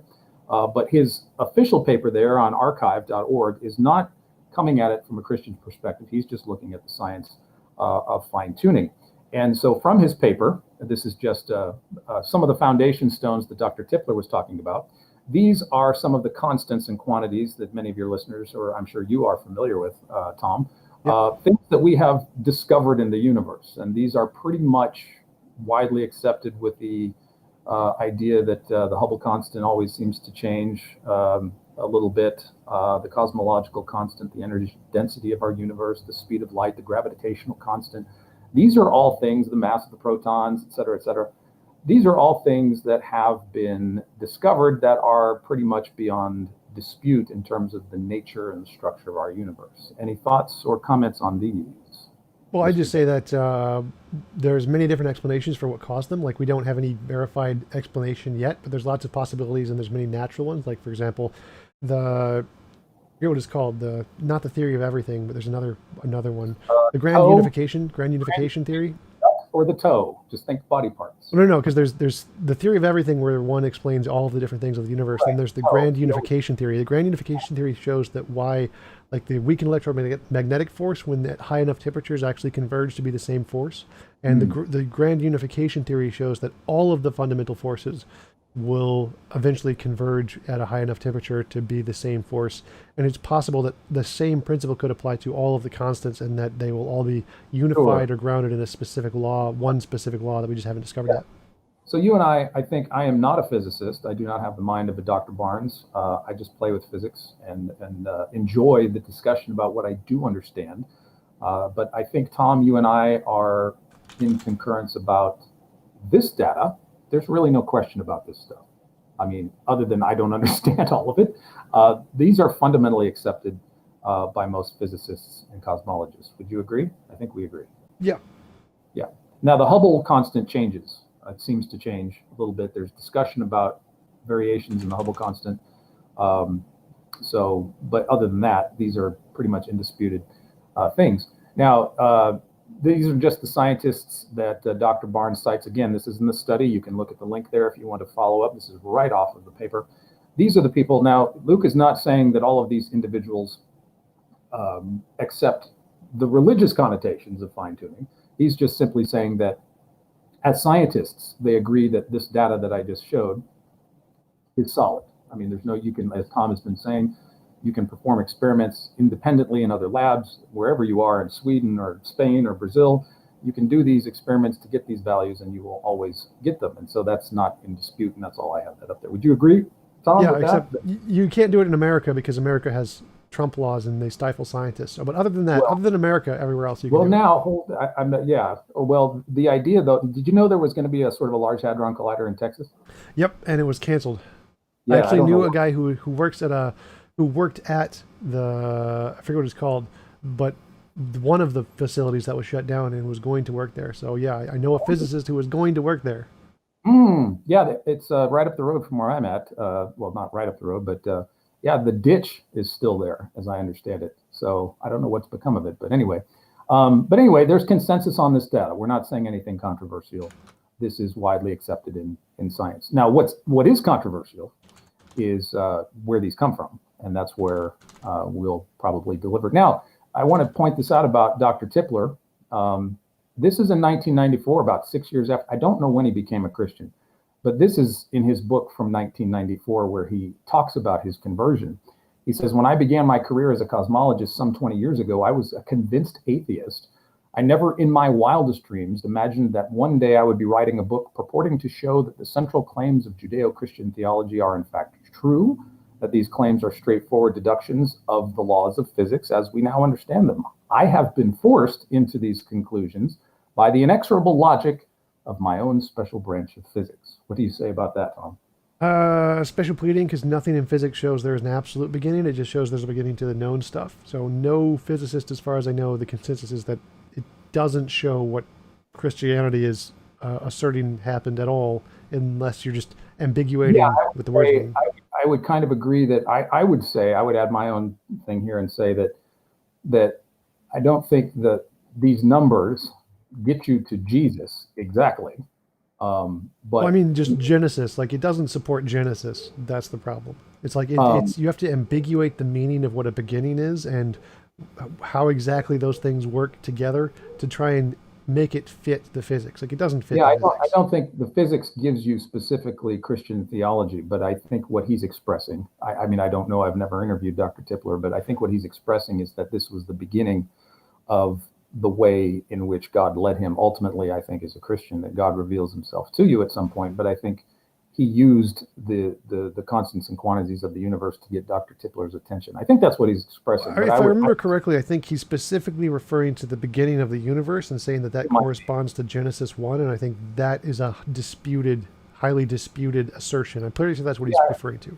okay, I would probably myself say we don't, like for me as a Christian, I wouldn't say that, I believe there was a beginning of the universe before I knew what the gravitational constant or anything about the speed of light was. So I think the physics can be complementary, but I think you have to do, and I hope to, I think it's a reasonable conclusion to think that the beginning of the universe, as described in Genesis, is a nice, or the physics is a nice complement. But to get there specifically from physics, I would start with scripture and then look out. Some people go backwards from nature, and that's a long ongoing discussion as well. But just an interesting note that he attributes his study of physics to becoming a Christian. Now, this, Tom, I think I would love your opinion on this. This is Michael Polanyi again. This is a great book about personal knowledge, and Polanyi in this book talks about the personal aspect of being a scientist, being a human being and being a scientist. And we talked about this earlier, and I'd love your input on this. Polanyi suggests, you can destroy meaning wholesale by reducing everything to its uninterpreted particulars, the small parts, the smallest constituents of our physicality at the quantum level. By paralyzing our urge to subordinate one thing to another, we can eliminate all subsidiary awareness of things in terms of others and create an atomized, totally depersonalized universe. In other words, he's critiquing the idea of reductionism here, where we reduce everything to its smallest parts. He says, in it, the pebble in your hand, the saliva in your mouth, the word in your ear, all become external, absurd, and hostile items. This universe is the counterpart of the cosmic vision, with despair taking the place of hope. It is the logical outcome of utterly distrusting our participation in holding our beliefs. Left strictly to itself, this is what the world is like. Translated, I think what Polanyi is saying is that if you take modern physics and its tendency to atomize and reduce everything, he's not saying it's wrong to study quantum mechanics. He's saying that if that's all there is, then everything is really just a composite amalgam, as Bertrand Russell said years ago, accidental collocations of atoms without purpose or meaning. And Michael says that if you reduce everything to this, that you reduce the human person as well, and everything, including our distrusting our participation as scientists and participants in the world, reducing ourselves to atomizing ourselves, causes everything around us to be mostly empty space and the void. Do you think that that an atomization of the physical world reduces the human being? No, because that doesn't eliminate the human being. Like the fact that we are atoms doesn't mean we're also not human beings. So if we look at it from purely an atomic standpoint, then this is not a water bottle. It's just a bunch of bosons and gluons. But Hmm. The water bottle still exists. It's not like it's not a water bottle just because it's bosons and gluons. It's just you're looking at it from the wrong perspective.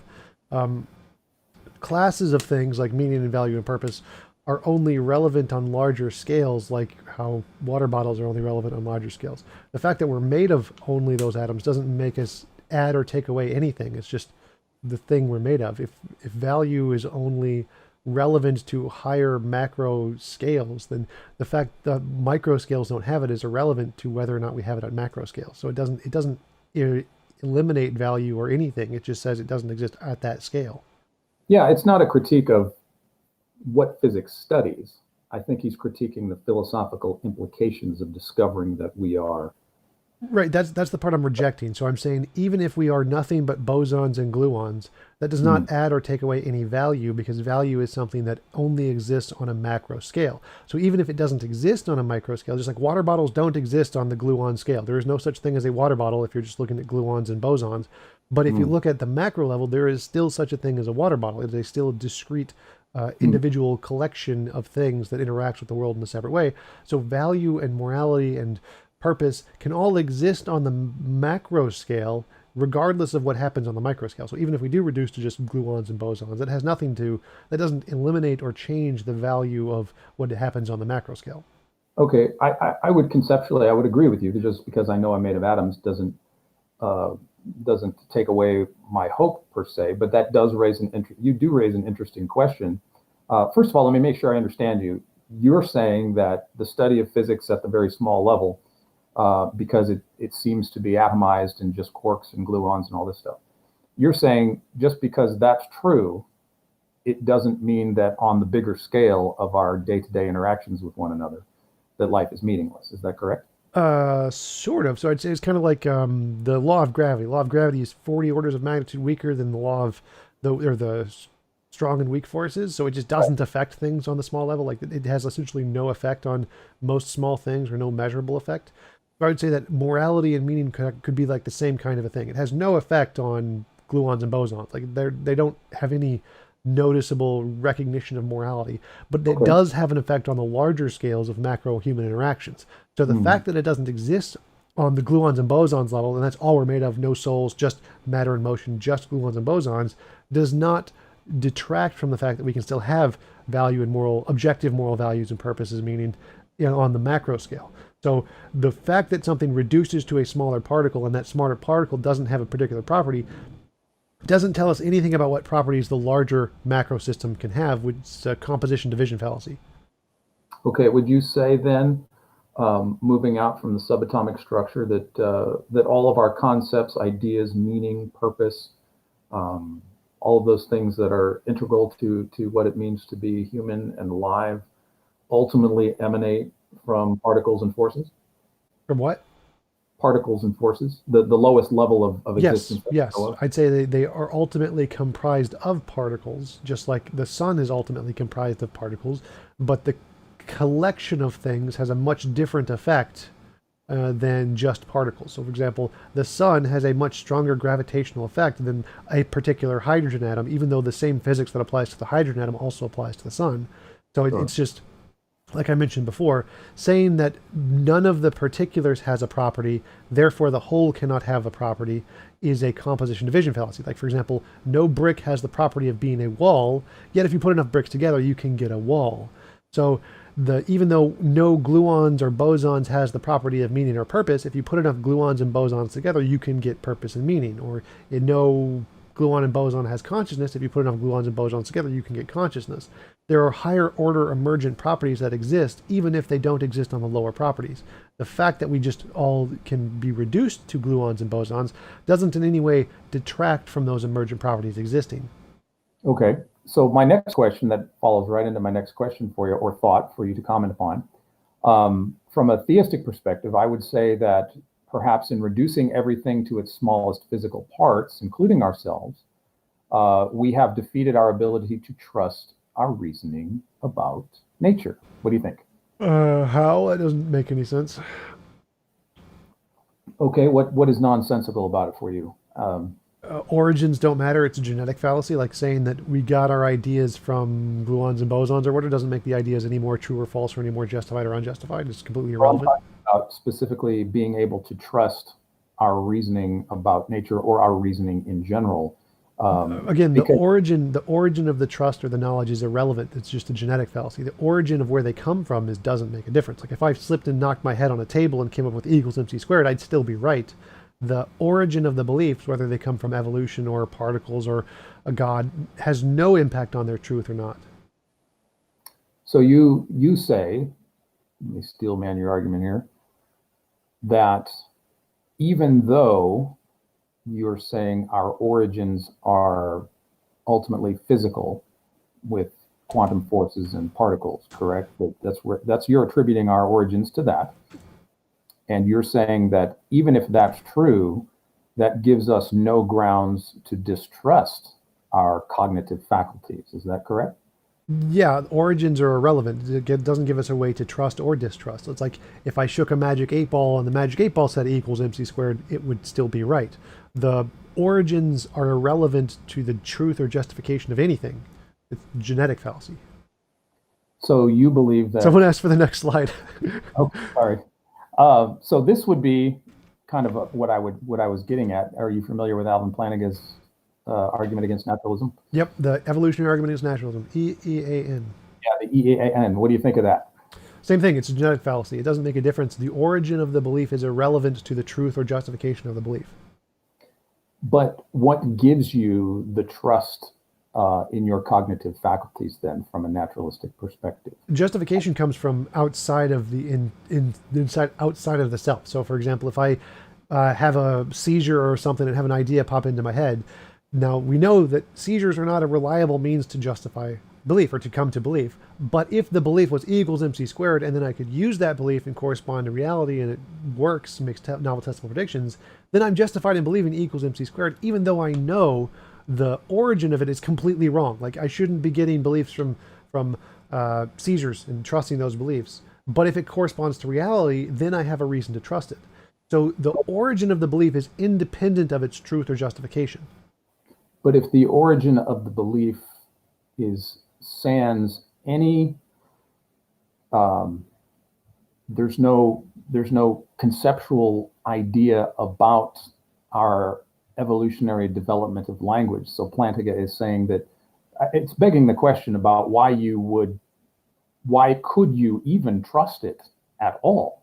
In other words, again, the trust doesn't come from the origin. The origin doesn't make a difference to the trust. The trust comes from things after it. Like if I have a belief, regardless of, I don't know if the belief is true or not, I don't know if I should trust it or not, then I use that belief to test it against reality, then I have a reason to believe it, regardless of the origin. The origin makes no difference at all. The origin could be epilepsy, evil demon, round, square, who cares? The origin makes no difference at all. Well, I think that's the fundamental difference, because let's say that I'll grant you're right for this particular segment. Then if the origin of our human being or faculties and intellectual faculties, the origin is literally inconsequential, then what now arbitrates the idea of what we are and what we should do as human beings? Where does that finally come from? I don't know what you mean by what we are and what we should do as human beings. Like, well, are you asking the truth? Like, what is the arbiter of truth? Well, that's reality. Do the ideas correspond to reality? Well, and so the point is that if our origins make no difference, that has a distinct impact on why we're even in this world, which would directly impact your well-being, your mental health, your philosophy, your thoughts. Your origin as a human being absolutely does have an impact, because I think I'm just looking at the difference between, let's say, the choice between being created in the image of God and being an accidental byproduct of evolutionary and physical forces. Either one of those worldviews is going to impact how you live and direct the course of your life. Would you agree? I guess so. I mean, beliefs can impact actions, sure. Yeah. So you, whether it's an atheist who does not live in accordance with the idea that God exists, that's going to impact the course and the direction of his life, because he does not believe he came from God's hand. He believes he came from a long chain of evolutionary and physical forces that didn't intend for him to be here. So he's free to do as he pleases, can create his own meaning, do his own thing. But as for the theist, there's that ultimate accountability to our maker to live in accordance with the laws and the purposes for which he has for our lives. And that would definitely impact somebody's life going in the other direction. So I think origins uh, do actually have a fundamental impact on the way we view, as you said a few times now, the way we view reality, because really the reality is it's either created or it wasn't. And that's going to have a distinct impact on how you live your life. Wouldn't you agree? Sure, definitely your belief system has an impact on the way you live your life, but if we just look at the results, it seems like all of the secular societies are actually doing better in every ways and living their lives better than any religious societies. So I mean, definitely there is an impact on what you do based on what you believe, but that's I don't know why that would be relevant to truth in any way. Like I'm just saying, even if it was the case that believing in a particular god like Buddha or whatever made you a better person and made the world a better place, that is irrelevant from its truth. Like I don't understand the point. Well, no, it is directly connected to our truth because I think we all live in accordance with what we believe is true. And so if there is a definite truth to reality, wouldn't we want to be living in accordance with that? No, because I mean, I believe I know that eating meat is wrong. I just eat meat because I like meat. So I don't act in accordance with what I believe is true about reality. I act in accordance with what makes me feel good about reality. But that's, Okay. but that, Okay. but I still not seeing your point here because the way we act is irrelevant to truth. It's just, No, it's a no, I don't. consequence of truth, but it doesn't affect the truth. I think you hit the nail on the head there. That you act in accordance with the way that makes you feel good, not with what is actually true. I think that's a very insightful point. I I think say the that exact same is true of Christians. Like, there's no difference there. hey, look, I have many a times, as a believer myself, probably had false ideas about God and false expectations of who God was and what I should do and what He's all about, and I've had my nose tweaked a few times about that. So yeah, I would say that the propensity for self-deception is ripe within all of us, and we tend to live in accordance with what makes us feel good rather than what is necessarily true. I think we both agree on that. The fundamental question would be that, getting back to your comment about origins, that I think it makes a huge difference whether you think you were created or whether you evolved, whether the world was created or whether the world happened as a long final one element in a chain of infinite causes. One is personal, one is impersonal. Let me ask a clarifying question. By huge difference, like it makes a huge difference on how we live, but it makes absolutely no difference on what the truth is. So when I'm trying to think of what a difference it makes no difference on the truth. The truth is independent of our actions, and so that's what I'm focusing on in the conversation. Like I obviously it makes a understand. difference in how we act, but if you want to look at what actions will lead to the Yeah. best lives, again, secular societies have a better track record on essentially everything.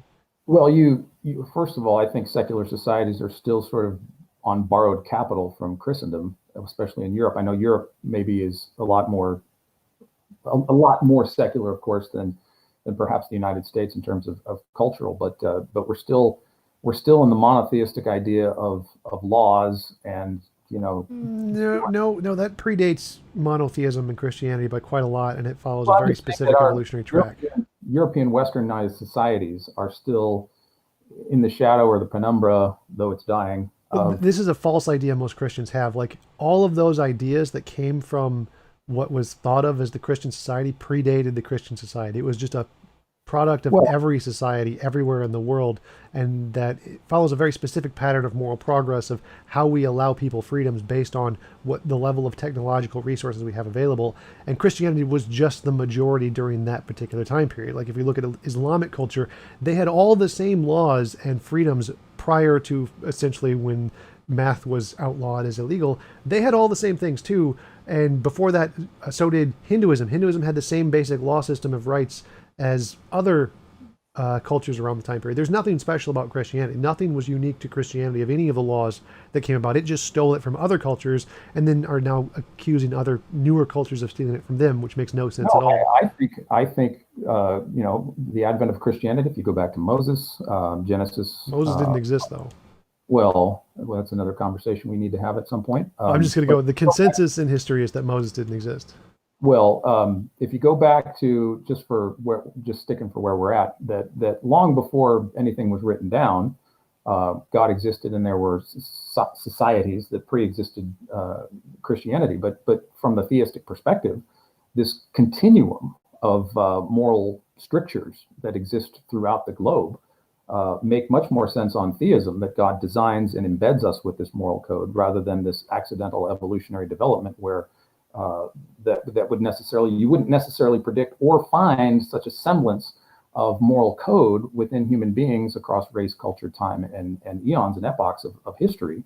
But this is exactly what you do. And C.S. Lewis catalogs this in his book, The Abolition of Man. He does a survey, historical survey of religious societies where there are codes and laws and precepts that are fundamentally based around the semblance of the 10 words, the Devarim in the Exodus, the 10 Commandments, that this is a similar structure found throughout the world. And on theism, it makes perfect sense that if we're created in the image of God, that we would have this moral code, and we would have it, though there are variations on the theme. The underlying reality of moral code seems to boil down to a few precepts that we all share. So that makes sense on theism, I think. Well, actually, it makes very little sense on theism. It makes far better sense on evolutionary theories, as that the social constructs we come up with are better for each individual and better for society as a whole. And then religions adopted those same principles.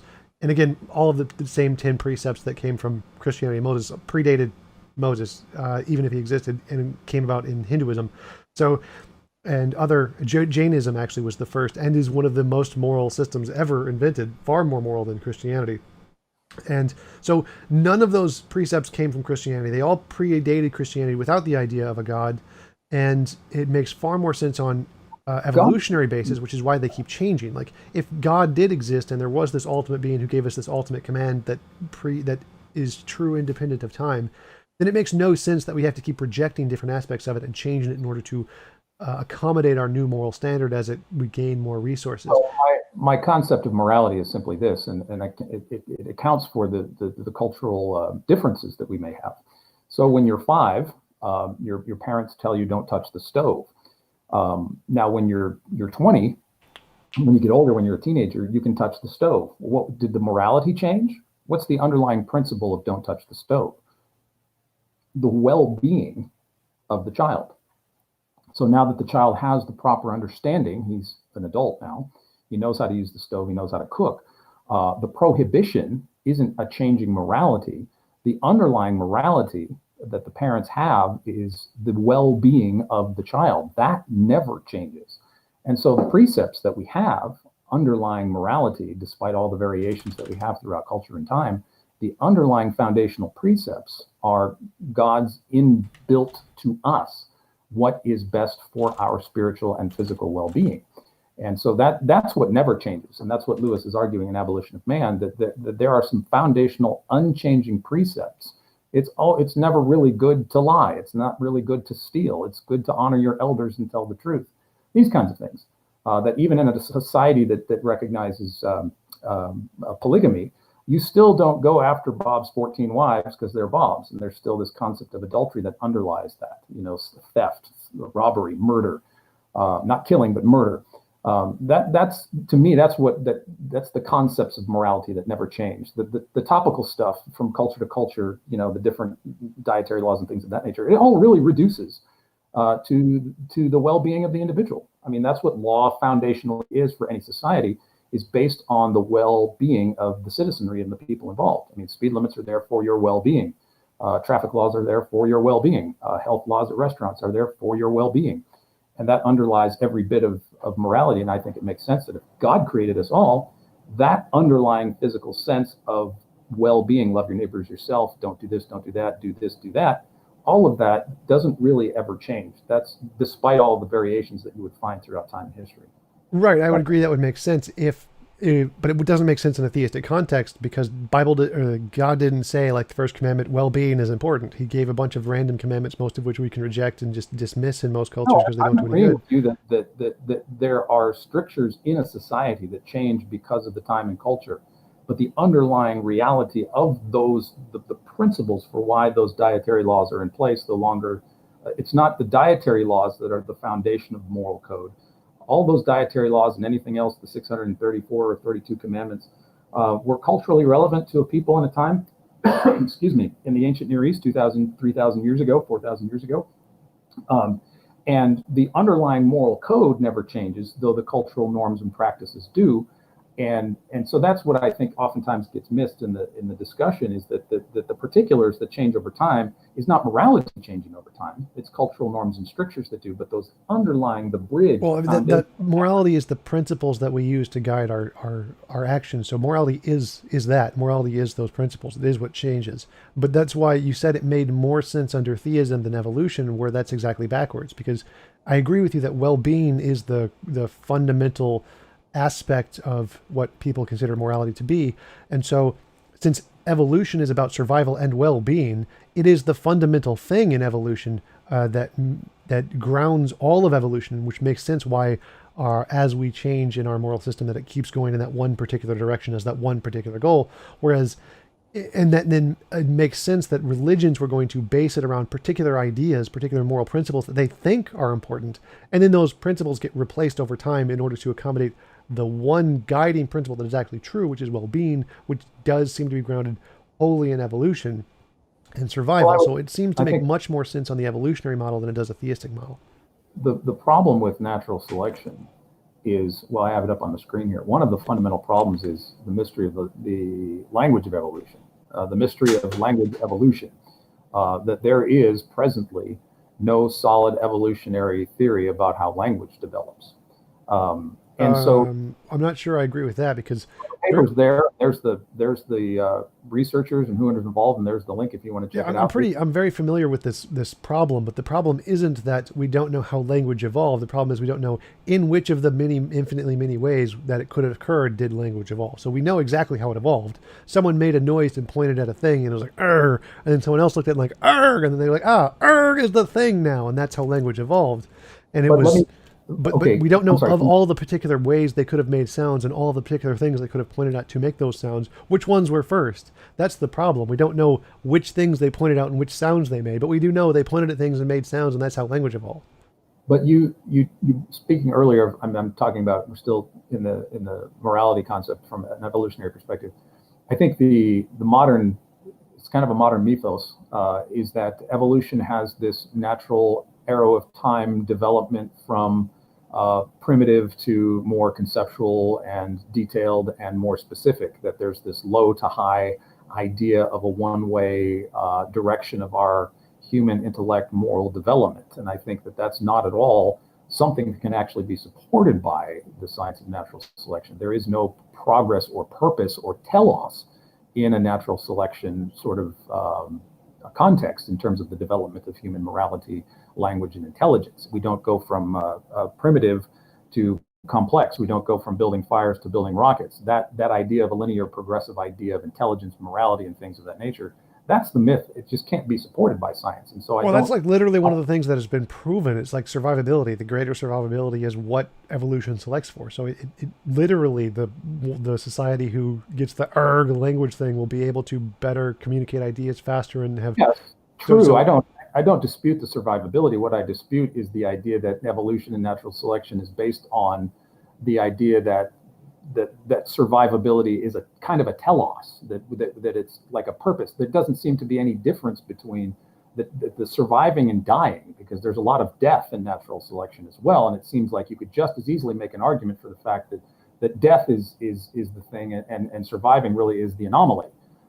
There's no telos in the natural selection theory that says that survival is the thing, but yet it's made out to be the sort of engine or mechanism that drives evolution and its development forward. And the whole idea of a contingent development from primitive to more technologically advanced is mythical. I mean, that cannot be supported by the evolutionary science. Oh, I think you're confusing again the composition division fallacy, where you say that because when we reduce it to its parts, none of the parts have the property, therefore the whole doesn't have the property. Like No, no, obviously, no. evolution I'm itself saying doesn't give a. there's no evolutionary history of this long, slow, gradual progression of intelligence, moral development, language, and things of this nature. What? Like That's that? not substantiated by any testable empirical scientific data. That's assumed that we've gone from primitive to advanced. That's I the have assumption. no idea what you mean because we can literally look at the old drawings and old cave paintings and old languages and see that they are less advanced than the new ones. They have less capabilities, less diversifiability. They are not as able to do new things. It's like looking at a hammer versus looking at a multi-tool. Like we know that these new languages we have more capabilities than the old languages. They have literally evolved. Making a value judgment between a rocket and a cave painting, Tom, and you're assuming the rocket is superior to the cave painting, and evolution doesn't give you that standard. Yeah, that's correct. Evolution does not give a value judgment. That's what I meant. You said you're the composition division fallacy. The value Paintings, judgment doesn't come from evolution. The evolution is just the composite part, what it reduces to. The value comes from the composition, not the reduced parts. So saying right? that because the reduced parts don't have the property, therefore the whole cannot have the property, is a composition division fallacy. You can't say there is no meaning or purpose or telos just because evolution doesn't give it. But you can't say that we are superior to cave painters because we build rockets. No, but I can say we're superior because their methodology has this many constraints and ours has this many constraints. Ours has more or less constraints on it, so we can do more with it. I can say that this tool we have can do more than that tool they had. And based But on doing that criteria, I can say it's all better. doesn't establish superiority. What? I mean, that's just a quantitative value. It doesn't establish that you are superior. It just says you're doing more than they did. It doesn't say that you're superior to them. Right, right. So it's better at X. So if I can say, here is some task X, and we can do task X in X amount of time, and they can do it in more time, but not less time, we can say it's better at doing X. So we can say we have evolved because we can do this task in less time than they did, and we can measure the rate of doing this task and say that, yes, there is evolutionary evidence that we have improved at doing this task, which is what it means to be better. But the task oriented is also making another qualitative assessment that natural selection doesn't give you. What? There are thousands of people that could never grow self-sustaining food or know how to maintain. You know, most of us would be lost without a grocery store. But our ancestors could farm, hunt, fish, tell time, look at the stars, and do all kinds of things. The skills that we've lost. Yeah, but the So, task is survivability. You don't need to hunt and fish for well, survivability if you have agriculture. So the, the fact that we have other ways to accomplish the same ends to grant survivability and complete the task of survivability more effectively means we are better at survivability. Well, again, that predicates that survivability has a particular value that natural selection doesn't give it. I mean, you could easily argue that natural selection gives death a Well, preferable. again, natural selection does not give any value. It doesn't need to. It's Right, again, but you're making value judgments using evolution that evolution doesn't no, give no, you. no, no. Remember. You can, if no brick has the property of walls, but if you add enough bricks together, you can get a wall. The fact that evolution, natural selection, those are the bricks, and it doesn't have any value in it, does not mean that when you add those together and see the consequence, you can't get value. The fact that evolution doesn't give value on in and of itself doesn't mean we can't get value in the results of evolution. Those are two Oh, separate I things. agree. The value is subjective. It's not coming Well, from no, no, natural. no, no. It's objective. You can still have an objective value independent of the source. Again, the origin of I would. evolution doesn't make a difference to value. It does not reduce the fact that it can reduce to just evolution or just gluons and bosons does not in any way take away from the value at all. The But origins don't make a difference. the value is subjectively determined by the individual. No, again, so I'm saying I'm a moral realist, so I believe in objective morality, objective purpose, objective value, et cetera, et cetera. All of those things you can have regardless of if evolution is true, regardless of if we're only just gluons and bosons. The higher order macro properties don't lose value just because the lower order ones don't have it. That's how emergent properties work. Yeah, I understand what you're saying. You see that there is value, but I'm saying that value is not determined by anything other than the individual placing a value on it. It doesn't come from the science of natural selection itself. You are making a determined value that rockets are better than cave paintings. No, no, no, And no. Again, so I'm a moral realist. I believe there is an objective truth to these things. There is objective moral value and purpose and meaning. So those things are true independent of anyone. And the origin of it doesn't make a difference. It doesn't matter if we're just gluons or bosons. It doesn't mean that we still have objective moral value and purpose and meaning. It doesn't matter if there's only natural selection and a selection for survivability. That doesn't in any way affect moral purpose, value, and meaning. They're completely separate topics. Saying that because we're only bricks, therefore we can't ever be a wall is just a composition fallacy. You can't, the combination of the individuals can give a new emergent property in the whole. So even though evolution selects for survivability, and evolution doesn't give us any value system, any like inherent value system, that doesn't mean there isn't an inherent value system. The Yeah, origin doesn't make a difference. yeah, no, I'm following what you're saying, but I think we haven't established, and I'm not blaming you for it. We just haven't established what you believe the source of these values and judgments and things are. But that could be another topic. We want to stay on the conversation of our thing here. I'm sorry to get you sidetracked on that. Sure. You want to go back to this language, and I'll finish up with this argument from language. So from a theistic perspective, because I'm grilling you, so I'll share mine. Who has made man's mouth? Of course, where does the speech come from? And I think I like this passage from Exodus. Whether you believe it or not, it's a funny story. God comes to Moses and says, go to Egypt, and Moses is talking with God at the burning bush, and he says, please, Lord, I've never been eloquent, neither recently nor in time past, nor since thou hast spoken to thy servant, for I am slow of speech and slow of tongue. The Hebrew means heavy of speech and heavy of tongue, and many people have thought that Moses was meaning that he was a stutterer. But the Lord said, who has made man's mouth, or who makes him dumb or deaf or seeing or blind? Is it not I, the Lord? Now then go, and even I, will be with your mouth and teach you what you are to say. So from a theistic perspective, I believe language ultimately comes from the Logos, from God himself, who's created man's mouth and has breathed into us our ability, our intelligibility. That's my 2 cents on that. I would say that again, it's a nice hypothesis, and I think that until you can demonstrate with some way to differentiate imagination from reality, we have no reason to conclude it's just not imaginary. So yeah, it gets back to I wanted to read something because I just wrote this for a book I'm writing. Go ahead. It's that here it is. Any archaeological, there is the scholarly consensus of experts in all of the relevant fields have evidently shown that most of the relating stories to be false or mythological, including Exodus, Moses, Abraham, Isaac, Jacob, Sarah, Cain and Abel, Daniel, and many others, including the global flood, the Tower of Babel. All of those are considered to be mythological, and there's references for each of these. If you just go to essentially, well, the Wikipedia has lists of references, academic references, that show the consensus in all the fields that all of these things are mythological. None of these actually happened. So the referencing like Moses and saying that that's where you believe language came from is going to be difficult if Moses didn't exist. Sure. But I'm not saying that language began at this verse. It was just a reference to that God created human beings with language and intelligibility. I'm not saying language started here. This was just God saying, who has made man's mouth?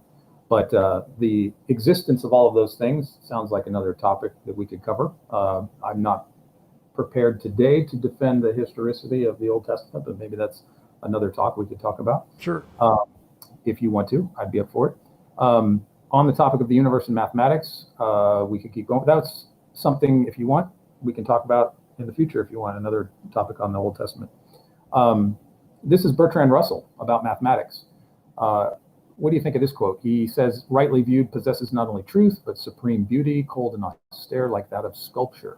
Without any appeal to any part of our weaker nature, without the gorgeous trappings of painting or music, yet sublimely pure and capable of a stern perfection such as only the greatest art can show.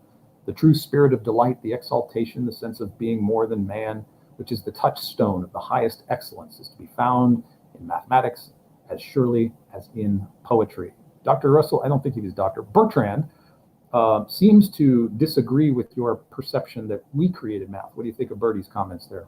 I'd like to quote Richard Feynman as a response to that. It doesn't make a difference how beautiful your guess is. It doesn't make a difference how smart you are, who made the guess, or what his name is. If it disagrees with experiment, it's wrong.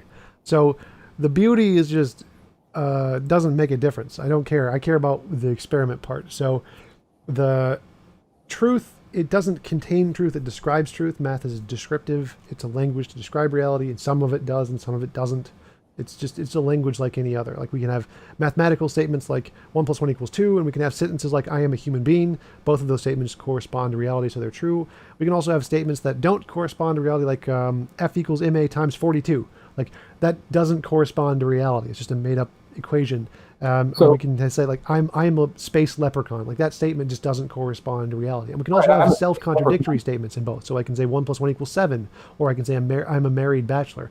So math, just like English, can have sentences that correspond to reality, sentences that don't, and sentences that are self-contradictory. There is nothing inherent about math that gives it any special properties. It's just a language like any other. Just something that we've made up. You think it's a purely created entity? Yes, it's just first sentence of the classical logic of Stanford Encyclopedia of Philosophy. Just So it's a formal language. how would you attribute the independent discovery of calculus by Pascal and Newton?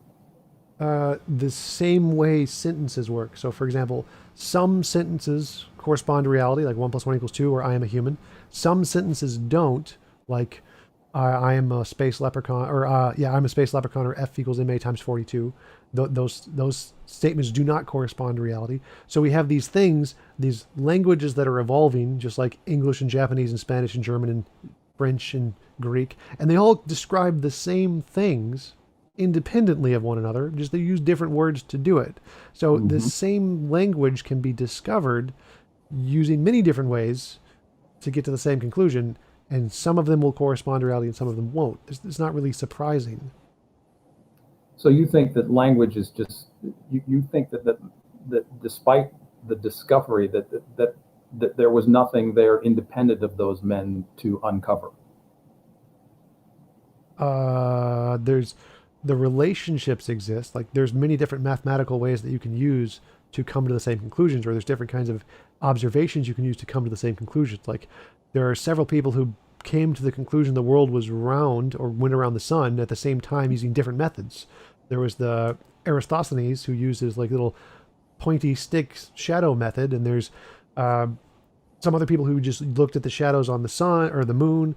There's other people who looked at the crossing of Venus and Mars in front of the sun. There's lots of different ways you can come to the same conclusion. It's not particularly special there as long as they describe reality. That's the part that matters. Yeah, it seems to be, I would argue that it seems to be that part of reality includes our ability to uncover truths about it, including mathematics. We discover things. I mean, science is all about discovering what is already there. Would you agree? Yeah, we make up lots of hypotheses and we see which ones work and which ones don't. That's But what reality is discovery like is. a treasure chest. We go digging into it and we find things. And I think we have, to some degree, found mathematics within the space-time fabric of our physical universe. I know we probably disagree on that. What do you think of this quote by Eugene Wigner from his essay, The Unreasonable Effectiveness of Mathematics in the Natural Sciences? He calls it, now he was not a theist when he says miracle. He's not coming from a theistic perspective, but he's surprised. His 9-page essay, I think, he's expressing surprise that we should be grateful for it and hope that it will remain valid in the future, and that it will extend for better or for worse to our pleasure, even though perhaps also to our bafflement, the wide branches of learning. He calls miracle, the mathematics, the appropriateness of it, its applicability to nature. He calls it a miracle. What do you think of this quote? I just quote Paul Davies in his interview with I forgot his name. It was on Closer to Truth, Robert? and yes, Robert Lawrence Kuhn, I think. Mm-hmm. And he asked him, in that your view, you are distinctly in the minority among at least physicists and mathematicians and scientists that I know, that you don't deny that you are in the minority. And he says, right, I freely admit that most of my colleagues would not agree with me. And he has the same position you were, that mathematics is discovered, not invented. So Mm. yes, it's an interesting view, but it's just not supported by the consensus of how people use or understand mathematics. Math is invented, not discovered. Well, I think that's an ongoing discussion. And I think there are, now, just because somebody's in the minority doesn't mean it's false, of course. And a lot of minority ideas come about through the dominant scientific paradigm, and eventually through, as you've been saying, testable, repeatable experimentation, that we prove that the anomaly turns out to be reality, or more akin to reality than the paradigm actually was. But getting into this, going from the conception of mathematics, we talked about Sean Carroll last time we chatted, and I wanted to mention him briefly, and then this is kind of the last part of what I had. Carroll says here in this essay, Compendium of Science and Christianity, he says, in our actual world, God is essentially never invoked in scientific discussions. You can scour the tables of contents of major physics journals or titles of seminars and colloquia in physics departments and conferences, looking in vain for any possible mention of supernatural intervention into the workings of the world. Would you agree with Dr. Carroll? Yeah. Yeah, I would too. You don't see that in journals that much. Now, it's interesting. So that's a published essay in this book. And then in February of 2018 on his blog, Dr. Carroll says this, the reason we ask why is he's addressing the essay entitled, Why Is There Something Rather Than Nothing? he ultimately concludes that the demand for something more, a reason why the universe exists at all, he suggests, is a relic piece of metaphysical baggage we would better off to discard. So he thinks asking why questions, why is the universe here, we should stop asking those questions. What do you think of this? Well, it's not specifically why questions. It's asking why does the universe exist at all? Like because in most naturalist view, the universe is the necessary eternal thing that's always existed. So asking why does the necessary thing that always existed exist is ridiculous, which even theists agree with. Like they think that their God necessarily exists. So asking why does it exist makes no sense. Carroll's just saying the same thing. It's just the thing we know exists and is most likely the necessary existing thing is just the universe. So asking why did the universe exist makes no sense, just like asking why did God exist makes no sense in the theistic worldview. So you're getting at the heart of what he believes, and I think you probably share this, that he argues that any attempt to account for the existence of something rather than nothing must ultimately bottom out in a set of brute facts. The universe simply is without ultimate cause or explanation. Would you agree with him? Yeah, exactly. It's the same thing theists claim about God. It's just it's his necessary existence. It's his property of his nature, and we just say the same thing about the universe. Get rid of the God and the supernatural and the things we don't have any evidence for, and just say this necessary thing. Well, it's just the universe. The universe is the necessary thing. But making the statement that you'd mentioned it earlier, and we'll get into this in a second. You mentioned earlier the idea of the universe being eternal. Is that a position you hold? Yes, depending on what you mean by eternal. Yes, that is the Well, consensus that in would be my physics. clarifying question.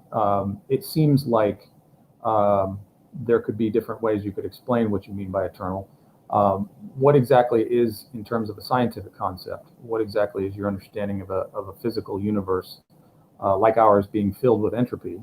How can you suggest that it is eternal? What is your definition of eternal? Well, there's multiple definitions in physics of things that existed past eternally and things that had a beginning, sort of, like, or things that necessarily exist on their own and didn't have a past eternal thing, like things existing outside of time. There's definitely theories of that. There's theories of both natures. So Hmm. the entropy, the second law of thermodynamics, as is the consensus in everyone in physics, including the authors Vilenkin and Guth and Bohr, Hmm. Hmm. the inflation had a beginning. Inflation does not mean everything. Inflation is just a particular kind of a thing that exists in the universe. And so its beginning tells us nothing about the larger state of the universe, the larger state of everything. Sean Carroll's own model has just a reversing entropy where entropy starts to which collapses at the Big Bang and then goes in the opposite direction back in time, just like it did in forward in time. And spontaneous inflation with baby universes model right there. That's a Sorry. different model. So just because there's multiple models, Sean Carroll's model is just that entropy had a collapsing point and it goes backwards just like it did Yeah, forwards. isn't that the Carol Chen? Is that something else? Yeah, I think it is. I thought this is his eternal model, the red thing there, spontaneous inflation with baby universes. Is that different than his? There's multiple ones, so he presents Okay, different yeah, ones. this is the one we talked about last week. The 17 different models he looked up that are all eternal cosmologies. Could be. So, in a nutshell, Tom, for you, what is eternal? I don't take a position on it. Like I'm happy with either necessary thing outside of time or past infinite regressive time. Either one is fine with me. Okay, but an eternal state, as I would understand it, so that would be different than an infinite set. If we get into Cantor and number and set theory, that you have in an infinite set, you have a series of things that change over time. So part of the definition that I understand classically to be eternality is it is changeless and timeless. But in an infinite set, you have a series of successive events which signify time. So there is a problem with, I think we would probably, would you agree with the distinction between an infinity and eternal as eternal being timeless and changeless? So I define there's two things there. One is a past infinite series of events, and the other one is a necessary entity outside of time. Both of Yes. those are kinds of eternal, and I'm either one of those are possible. But either one of those are purely natural explanations of the universe. You don't need anything outside of physics for either of those. But we do go beyond, if you go beyond inflation, you do go beyond physics. Would you agree? No, that's wrong. How do you know that?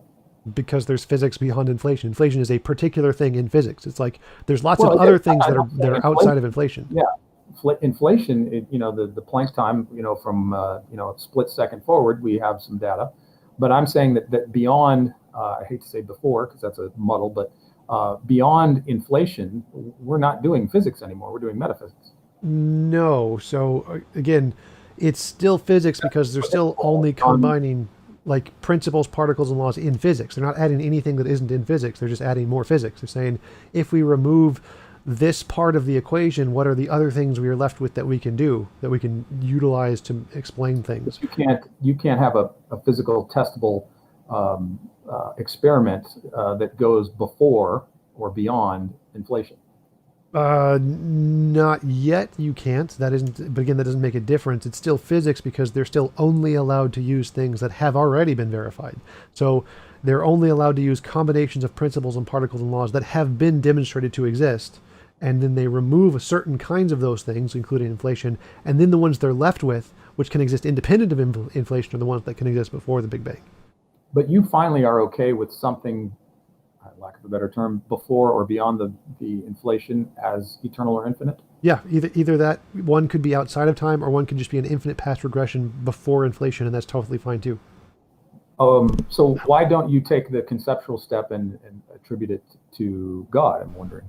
Because it's an additional unnecessary assumption. It's like saying, what is 85 million and 37 times 4 divided by 12? And somebody says it's 4, and I'm like, I don't think it's 4. That's my position, is I don't think it's 4. Like saying it's God is just has all of this unnecessary baggage that is there's nothing to justify, and there is no basis in physics. Like, there's no basis in physics for a non-physical mind.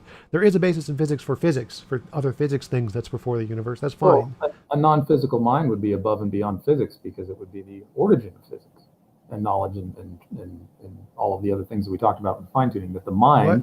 behind the universe, it seems a reasonable proposition to suggest that all the numerical data that we have in tallying up what the universe is like suggests a mind. Are you familiar with the carbon, Fred Hoyle's research into the carbon atom, the carbon-12?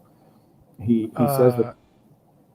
It sounds familiar, but again, I would say that none of the evidence indicates a mind. None of it. There is no basis for a non-physical mind. That's like if you see my previous example of there's a hoof print in the snow. What caused it? And you say a unicorn. The hoof print isn't evidence of a unicorn because there's no independent evidence of unicorns. So saying that there is a mind, a non-physical mind that caused the universe, is completely unfounded. What for you? What are the artifacts of mind?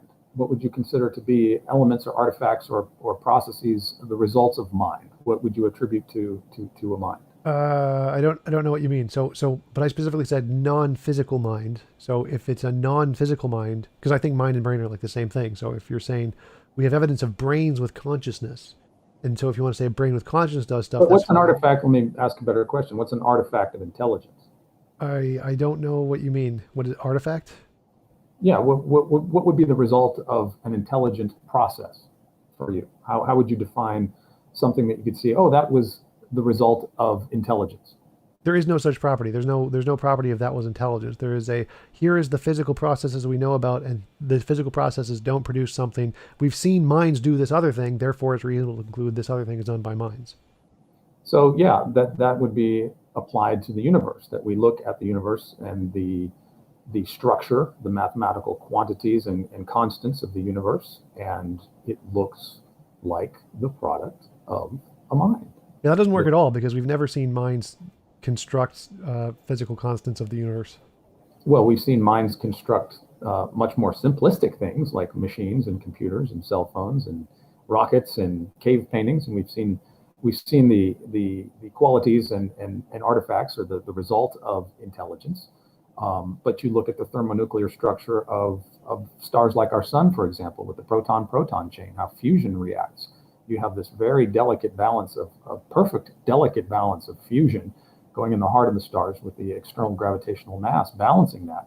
And this goes on forever and ever and ever, and it goes on repeatedly throughout the universe, this ultimate balance between nuclear fusion and gravity. But none of that has any analogy to human design at all. Like that, there's nothing connecting those two.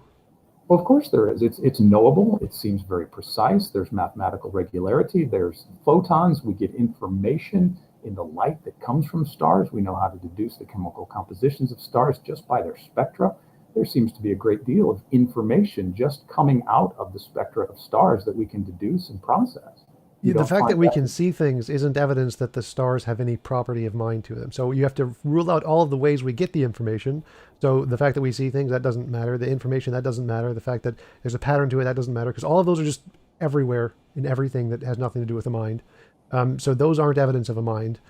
In order for it to be evidence of a mind, you'd have to say, we can see minds doing X. And so there, here we see X, therefore it's reasonable to conclude X was a mind. Do you see my mind doing something? Speaking? Anything? Do you see me doing something?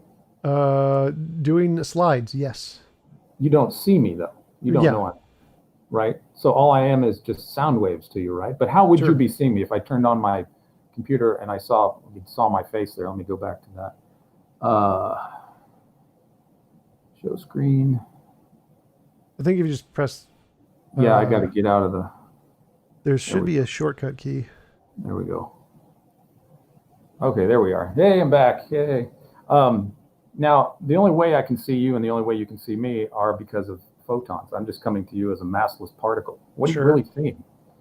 Photons. Yeah, so do I really exist? Are you really seeing a mind, or are you just seeing photons? I don't know what you mean by the question, because yes, you really exist and I'm seeing photons.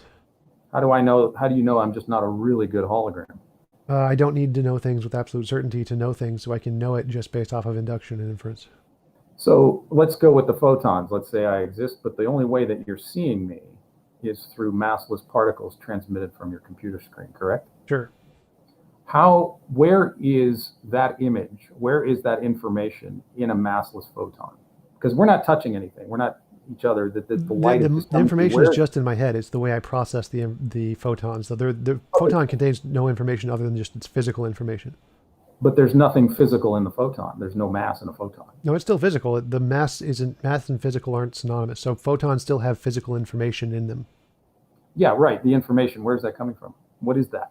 Information is just a measurement of the limitations of the physical properties due to its laws. That's the information is just the physical properties of the object.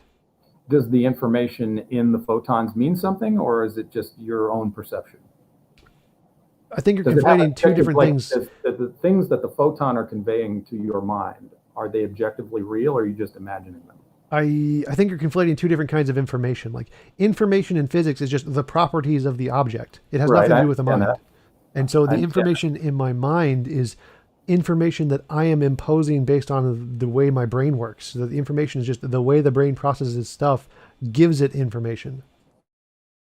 So how do you know that it's not, getting back to what we were talking about at the beginning, that what you're processing is actually true and in accordance with reality? How do you test it? How do you test that? How do you know that you're Inference and not? induction. Hmm? Inference and induction through empirical evidence. So we're back to the idea of empirical evidence, correct? Yeah, that's That how we show things correspond to reality and are not just imaginary. Okay. So, but are you using empiricism to be clear? Are you using empiricism as a kind of epistemology, or like a logical positivism, Nope. or are you using empiricism in a very strict, narrow scientific sense? It seems like from what I've heard so far that you're kind of using empiricism as like, if I want to say something is true, I need empirical evidence. No, it's just That if you want to sounds claim that's something exists independent of our imagination, you need empirical evidence or some other sufficient kind of evidence I just don't know of. So if you're claiming something's true by your imagination, like if you said, I imagine a unicorn, I'm reasonable to believe that without empirical evidence. I don't need any empirical evidence for that at all, because it's just a claim about what's in your imagination. Conceptual claims, like I imagine a unicorn, is sufficient by the conceptual evidence of your testimony. But if you're claiming that there is a unicorn that exists in the world independent of your imagination, then you need some kind of evidence of stuff in the world independent of your imagination. So, if okay, so it gets back to the idea of Jesus as God. If Tom, that God did exist, whether it's in Jesus or in some other, you know, non-material mind or some other aspect of that nature, would you, Tom Jump, recognize the evidence for this being as being of God? if it made novel testable predictions that could show it's not imaginary, yes. How would you know that the predictions are in fact in accordance with the standards you have about God that you began your hypothesis with? In other words, you set off to test this idea. You got back a certain result. how do you know that A, number one, your hypothesis isn't imaginary, and two, the results you're actually getting are actually coming from the God who exists? Uh, so with any hypothesis, you start with just an idea in your head, and then you say, if that idea corresponds to reality, we can do some demonstrable test to show it. And if it does, then if it confirms the test, then we know it's not just your imagination. If we've confirmed the test, it's now something in reality, not your Right. imagination. Right, but you still need a standard for what God is like to be able to confirm a test. You have to have a Nope. ruler of Nope. some Nope. degree. That's all on you. So you make the hypothesis of whatever you want your God to be, and just give me the test. If I get the results, then whatever you define is correct. If you say God's a round square and it gives me results, I'm happy with that. So well, I was just assuming that we were still talking about Jesus as being divine. How Well, would you? so for me, the all of the confirmation just comes from the test. If the test is correct, whatever you define God to be, it could be a round square, it could be Jesus, could be pixie monkeys. I don't care. All of that is confirmed if we get the test right. I don't care what the nature of God is. But what standards are you using to determine this? I know I hear your methodological approach to it. What I'm not hearing is how would you finally know that this test conclusively proves that Jesus is God? How would you know, or how would you know that you can safely say that this test yields that Jesus is not God? It seems like you have to have some kind of upfront, like if I'm testing for carbon on the moon, I know exactly what I'm looking for, right? There's a certain structure to this particular carbon. I can go get some samples. I can bring it back. I can look at it. Ah, yeah, carbon 12. Look, it's right there. So the same thing goes, I think, for Jesus here. If you're saying conclusively, yes, this is him, or no, this is him, you have this idea in mind of what this is going to yield up front. And so how do you conclusively know that a test would yield Jesus as God or refute the idea that Jesus is God? How would you know that? Well, that's on you. You have the hypothesis that Jesus exists, so you would need to tell me what hypothesis we could test, because I don't know. I mean, I don't think Jesus does exist. So I can make up a hypothetical model of Jesus that can give me Right. this. Well, let's take your idea that Jesus is not God. That would be a positive claim, right? No, Why not? because everything is imaginary until demonstrated otherwise. Like, for Well, example, I think that's a claim that needs to be clarified, is that okay, everything is imaginary until proven otherwise. I don't think you can actually justify that empirically. yeah, we can. We can say that I have an imagination that there is a horse in my backyard. We can go look. Nope, no horse. So that was an But not, I imaginary mean, claim. that's one thing, but it's not to say that everything is under that umbrella, because we don't run around trying to empirically test everything that we share and know. I mean, you and I have exchanged ideas without running off to the lab and trying to empirically prove them. So it's Uh, so so so literally every idea any human has is necessarily in our heads first. That's what idea means. So any idea that Jesus is God, or that there is a round square, or that there is a pixie leprechaun, or that any idea any humans ever have always are always going to be in our heads necessarily. They can't start somewhere else. So we start with all ideas are in our heads. That's just a necessity of the fact that there's nothing external to us that cause these ideas to happen. Everything is internal to us. There's no external influences at what all for these ideas. the cause is irrelevant here. I don't care what causes the ideas. We just know their ideas are in our head by definition. That's what an idea is. So if I said that everything is imaginary until demonstrated otherwise, it's because literally every idea starts as imaginary as a necessity. It's just what an idea is.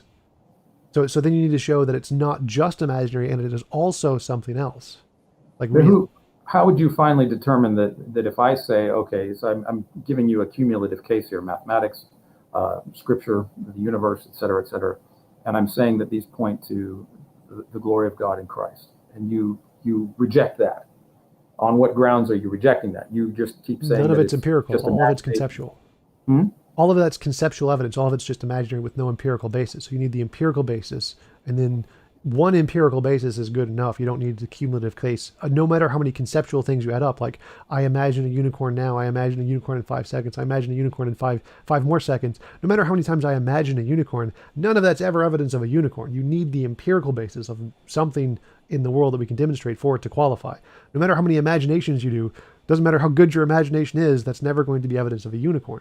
And so if you keep presenting a cumulative case of I imagine X, none of that counts as evidence until you actually give the empirical basis of it's outside of your imagination that X.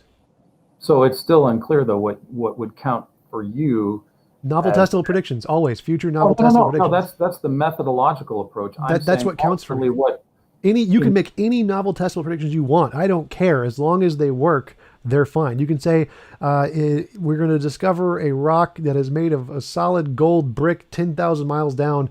That would work. that counts. If you want to say we're going to discover on the backside of Mars that it's written that chimichangas are great, that counts as a testable prediction. So you can make any prediction you want. I don't care. If it works and it's something we don't know about yet, then it's evidence.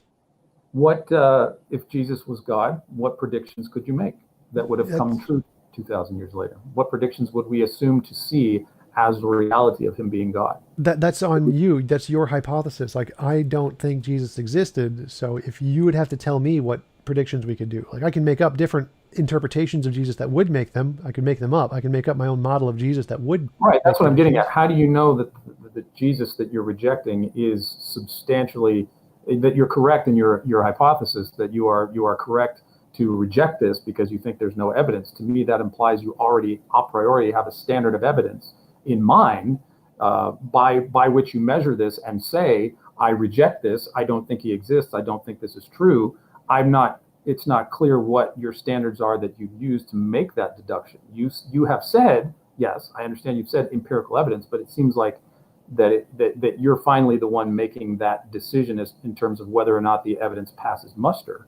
And that's, to me, what it looks like. It looks like I hear you saying empirical, but then it seems like you're sort of making the subjective decision that, well, the empirical evidence, the evidence that does exist is insufficient, but I don't know on what grounds you're actually making this. I'm not sure what you're not getting here. So can you repeat it in a lab? Yes or no? That's empirical evidence. Does it make novel testable predictions of something we haven't discovered yet and make it correct? Can you do that? But the lab thing, we don't rush to the lab to claim everything that we know is true, though. You don't need to. Can it be done in a lab? Yes or no? If no, it's not empirical. If yes, it's empirical. Okay, so that is kind of logical positivism that we must pass. No. That it only applies if the claims are of something that exists independent of a mind. If your claims exist true of a mind, then you can have knowledge claims without empiricism, so it's not logical positivism. But you are saying that in order for something to be true, it has to be empirically verified. No, I'm not. So I'm saying if you make a claim of something being independent of our mind, you need a standard of evidence that is independent of our mind to verify it. That's not logical positivism. It is completely different. I'm not following you. You're saying that you need empirical evidence, but what gives you that standard that everything has to kind of pass through that? Everything has to pass through this one test. Either it's imaginary or it's not imaginary, and you need a criterion to differentiate between the two. That is the test that has to pass through. This has nothing to do with empiricism. Empiricism is just the method I use to differentiate. If you have a different method, that's fine. I'm not saying there isn't another method. So which means it can't be empiricism, because I'm saying you could, if you have another method, fine, that's totally okay. But you have to demonstrate it works independent of imagination. Whereas I'm saying, here is my method, which we know and we all agree works to do this. It shows it's false as far as I can tell. I see no other method that you've proposed that can do this. Therefore, I'm reasonable to conclude it's imaginary. So none of that corresponds to empiricism. But it seems like you're subjectively attaching a label of imaginary to something here as a sort of category. We're going to put it over here, and I'm going to say it's imaginary until it passes my criteria for empirical testing. No. So do you disagree that all ideas are necessarily in our imagination first? No, I mean you get ideas. Okay, well then you agree with there's imaginary criterion, so it's not my subjective criterion. Everyone agrees ideas start as imaginary, so we agree that criterion exists.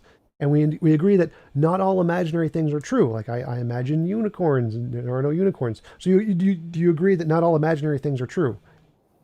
Yeah, no, sure. Not everything that we think of is true. So if someone is claiming that one of their imaginary things exists in reality, then they're going to need a way to differentiate between these non-true imaginary things and the true imaginary things. But not all ideas that we have, though we accept them as true, cannot be verified empirically. I didn't say anything about that. So go back. So first step, there's imaginary things, there's real things. Not all of the imaginary things are real things. So if someone is claiming they have an imaginary idea and they're claiming it's real, you need some way to differentiate the imaginary ones that aren't real and the imaginary ones that are real. Would you agree? Oh, I would agree, but here's my thought. There's a lot of things that you and I would accept as true or maybe having an existence that are non-empirical. Truth, morality, justice, love, compassion, any kind of intangible sort of conceptual frameworks, even the philosophy that drives science, the philosophy behind methodological naturalism, the philosophy of mathematics, the philosophy of mind, psychology. There are so many things, Tom, that we don't have the advantage or the ability to run through an empirical test, and yet we accept them as basic axiomatic truths about reality, though they are non-physical. That's what Right, I. right. So just to clarify, there are imaginary things and real things, and if you are claiming that you have an imaginary thing that is real and isn't imaginary, then you need a criterion. But if you're just claiming you have an imaginary thing, like math, logic, language, love, feeling, compassion, emotions, truth, all of those are just imaginary things. You're not claiming those are real independent of our imagination. They're I am just claiming imaginary. they're No, no, no, real. I'm sorry. I am not claiming those are Oh, real. okay. So all of those are just things in our imagination, which means I need no empirical evidence for them. They're all true just because they're in our imagination. I would only need empirical evidence if I claimed these things are true independent of our imagination. Oh, I see. So that's the difference, is that you think they begin with us, and where I, as a theist, think that they ultimately come from God. That's where we're at, right? I'm just trying to draw back into the original argument here. So, because my epistemology is not like empiricism. It says there are imaginary things and there are real things.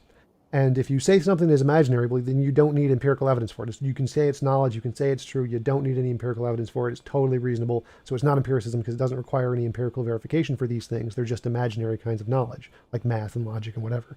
Okay, so But then, I but guess then I'm if you hung up make, on. but then if you make I'm hung another up. claim, go ahead.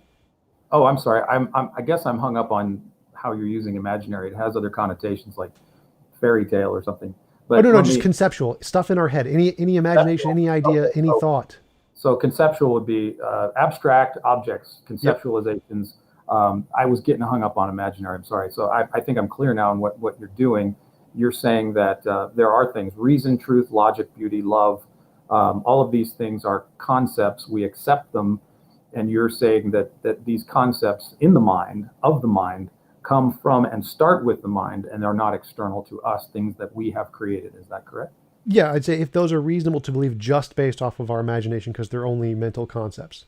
Okay, so you're okay with the mental non-physical concepts as having truth, objective truth in reality, even though they're non-physical. No, they're perfectly physical. So all ideas are physical correlations of brain states. So, but that's a different topic. Yeah, that's a different topic.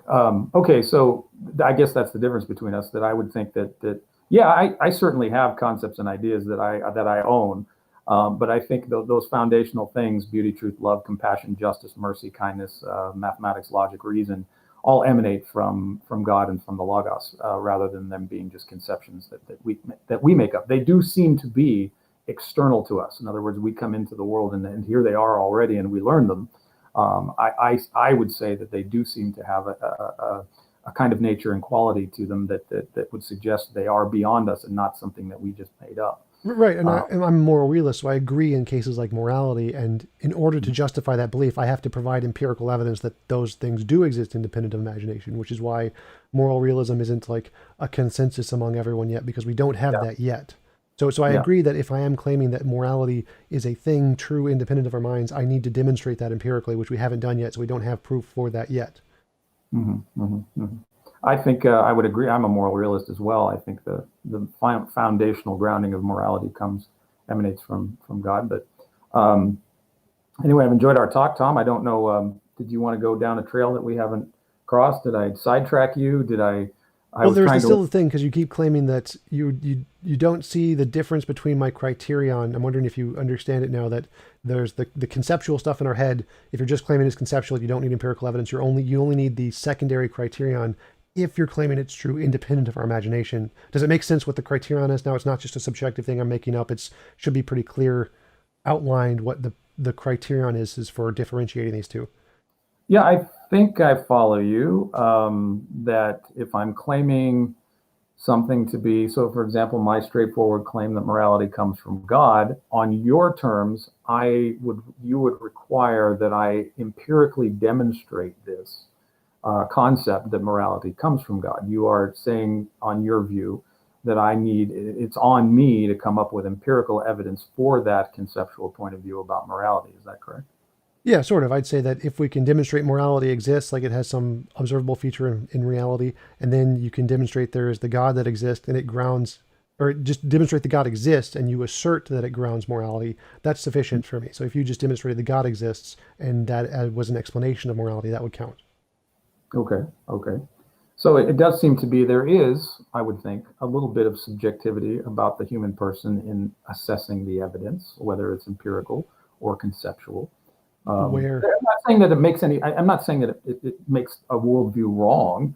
I just think that there is a certain kind of interpreter aspect, responsibility that we have to sort of interpret the world, and the way we interpret the world is subjective. It doesn't make it that our interpretations are wrong.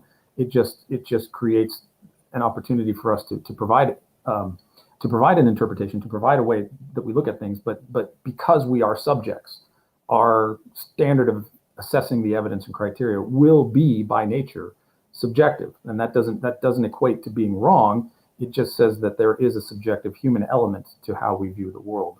Would you agree? Right. There are some people who just believe anything you tell them. So there's lots of Sure. different subjective criterion for the way we assess it, but there is an objective fact that some are better than others. Well, in terms of, yeah, there's certain viewpoints that we probably all hold. I mean, the universe exists, et cetera, et cetera.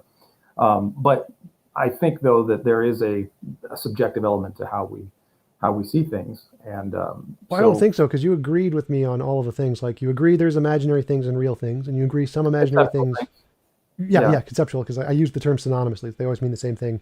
Mm. And so some of the conceptual things correspond to reality and some don't. And so we need some way to differentiate between the two. That is the full extent of my methodology. I use empiricism as my way to differentiate the two, but Right. there could be I, others. I I hear what you're saying. That But you agree with all of that. You agree with with all of the same things, but you seem to be saying there is this other way to differentiate between imaginary and real based on some kind of conceptual analysis, and I've seen no way to show that it actually does. well, That's the argument.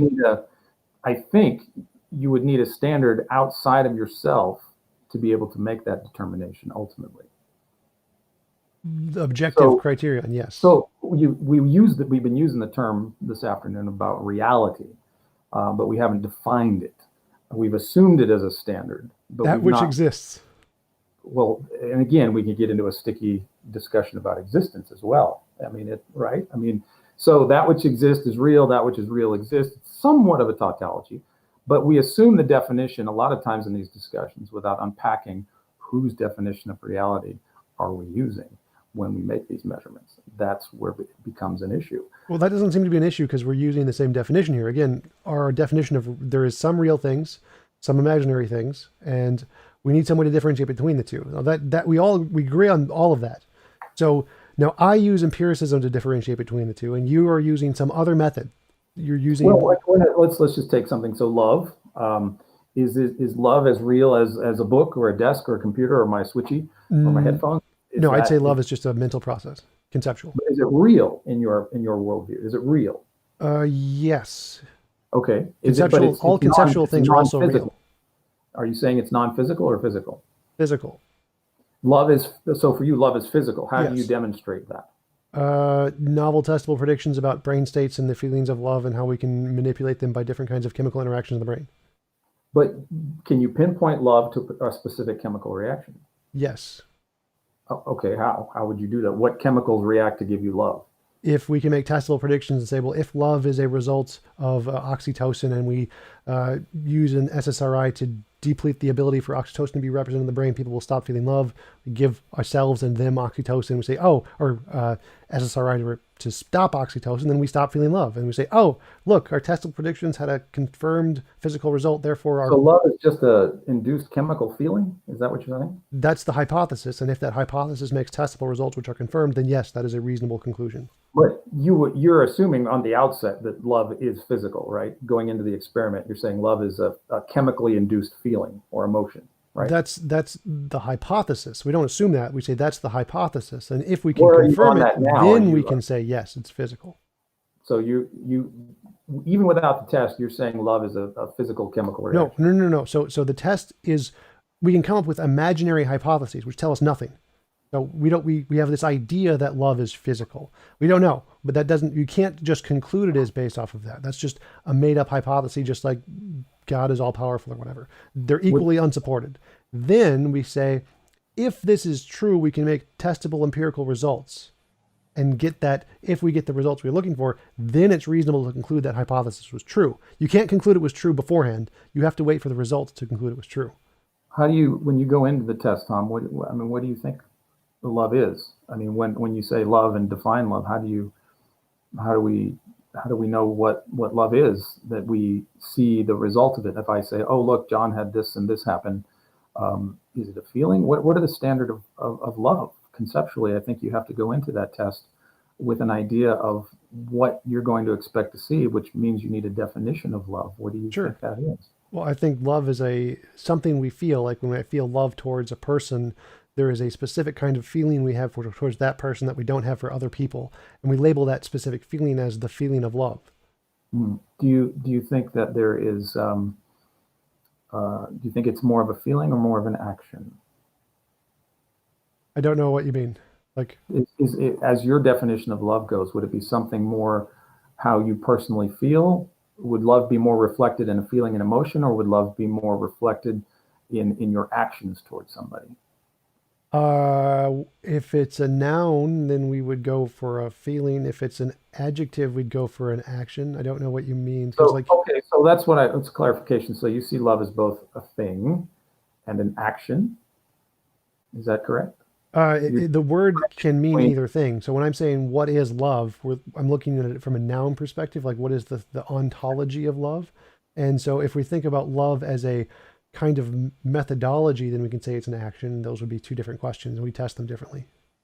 so how would you test the chemical reaction versus the noun versus the verb of love through physical experimentation? Well, the physical experimentation would apply to the noun version. The verb version, if we think of love as a particular kind of action, Mhm. I don't know how we would confirm that as being true or false because I don't know. I don't really haven't really thought about how exactly that would apply. I'm not sure. I'd have to actually figure out what that means. Okay. I So don't it know. would I don't be, know how you could. I don't know would how you, verbs can be understood that way. but you, if somebody says they love you and they smack you all around and dump spaghetti on your head and tear your clothes and set your house on fire, you're not gonna believe the noun part of it, right? Yeah, because Yeah. So the so way I there is see an it is that I think the actions are a result of the noun part, and so if so, I wouldn't see the trying to define the verb as the love itself hmm, is confusing to me. I don't see that as what that's not how I understand what love to be. I understand love to be the brain state, the noun thing, and then the actions are then a result of the brain state. So trying to figure out what would it mean for the love to be the action itself, I don't know how to process that yet. yeah, okay. So like, well, because I see that, somebody could be laying there in an MRI going, I feel love. I don't know what y'all did, but I feel like I'm in love. And then you get somebody the same thing, that they don't feel anything. So what you're going off of in the fault, ultimately the determining factor isn't necessarily the MRI or the chemical mix. It's the guy laying down going, yeah, I feel it. Is that, it's still subjective, don't you think? The No, end result. that would be objective because we can test it with multiple people. We can say if we do this one chemical reaction in this brain and they feel it and they feel it and they feel it and I feel it because I can do it to me too, and we can all correspond to that same feeling that we have towards other people that we refer to as love, then we can objectively verify yes, this is actually what it is. This is a But you're, objective measurement. So but if like I use, and if I say, yeah, I feel it and you feel it and they feel it, we're all using it's a very subjective thing that would be hard to differentiate, that anything more than just a feeling. Love is just a feeling that we all seem to have. It's not something that you could, it seems to me that there's no hard data there, like there would be if the presence of hydrogen or carbon atom in a substance, that's not really the same kind of end result of an experiment as it would be in a laboratory where you're looking at carbon atoms. The love thing seems to be the participants going, yeah, I felt something. Yeah, that's Not like, because love is a conceptual thing. Like when we're saying, like, that's why there's the difference between the conceptual evidence and the empirical evidence. If you just want to say love is a thing in our head, you don't actually need empirical evidence to say, okay, it's just a thing in our head. Then if we want to make the further claim that love is just like an empirical chemical process, then we're going to need empirical evidence for that and we're going to try and support that. But because it is just a thing in our head, the only evidence for it is going to be things in our head, like our feelings. mhm, mhm. So it does seem to be the test results. If you're going to do a test result of the experimentation of love, that the test results finally turn into a conceptual testimony and not something like hydrogen or carbon or anything like that, right? Would you agree? That you get the final results of the love test really are a conceptual testimony of the individual and not like carbon hydrogen that you can see under a microscope. Would you say? Yes, but again, the results don't matter to the conclusion. So, for example, if I predict that love is a brain state, therefore I can show that there is a giant gold brick 10,000 miles exactly below me right here, and I get that confirmed, that's good enough. Like the actual results of the prediction don't need to be independent of our subjective brain states to confirm that our brain states are material. All that you need to do is be able to make successful testable predictions. The predictions themselves don't need to be independent of subjective experience for them to be correct and to confirm conclusion that our brain states are empirical. Okay. All right. Well, it is 2 o'clock and way past my, not my bedtime, but way past my prescribed hour. But I enjoy talking to you, Tom. Oh I yeah, always do. absolutely. I love talking to you too. I'll let you go. It's always fun, and I always learn something. And you and I have an understanding. I just enjoy talking to you as well. I'm not the most persuasive apologist on the planet. I don't say that I know everything, and I don't come in here to try to, I'm going to get Tom Jump. I just really like talking to you. It's a lot of fun. Yeah, And it's a really interesting talking about these concepts. I really enjoy it. So thanks for coming oh, on. it's great. I really appreciate you having me and having the patience to deal with all my inanities. And I tried to be more philosophically nuanced today. I know last time some people were complaining I was just telling stories. So I tried to be a little bit more syllogistic. I'm not really kind of that person in the deeper philosophies, but I do enjoy the topics. I do understand them, and you help me to make me go, I need to think about that. That's a good point. Or how I can better respond to people's objections. So this is very helpful exercise in learning how to better listen to the other person and to help me try to articulate your point of view so that I understand it and I'm not misrepresenting it. That's also a helpful exercise I enjoy with you. You've allowed me to do that without stomping all over me. So that's really nice. I appreciate the kindness and the civility that you've extended to me. I apologize to all the audience out there that is that is bored to death with Oh me. I'm no, we're sorry. getting positive comments. Like I wish more religious people were like Dan. Well, yay! But if you want to do this again, I'm down for another one. It takes me about a month to prepare for you, sir. So I do my homework. I want to have good answers. But yeah, And yeah, like we're getting lots of good comments. This was a great discussion from both sides. We need to have more discussions like this in our lives. So yeah, we're getting lots of stuff. awesome. So you pick.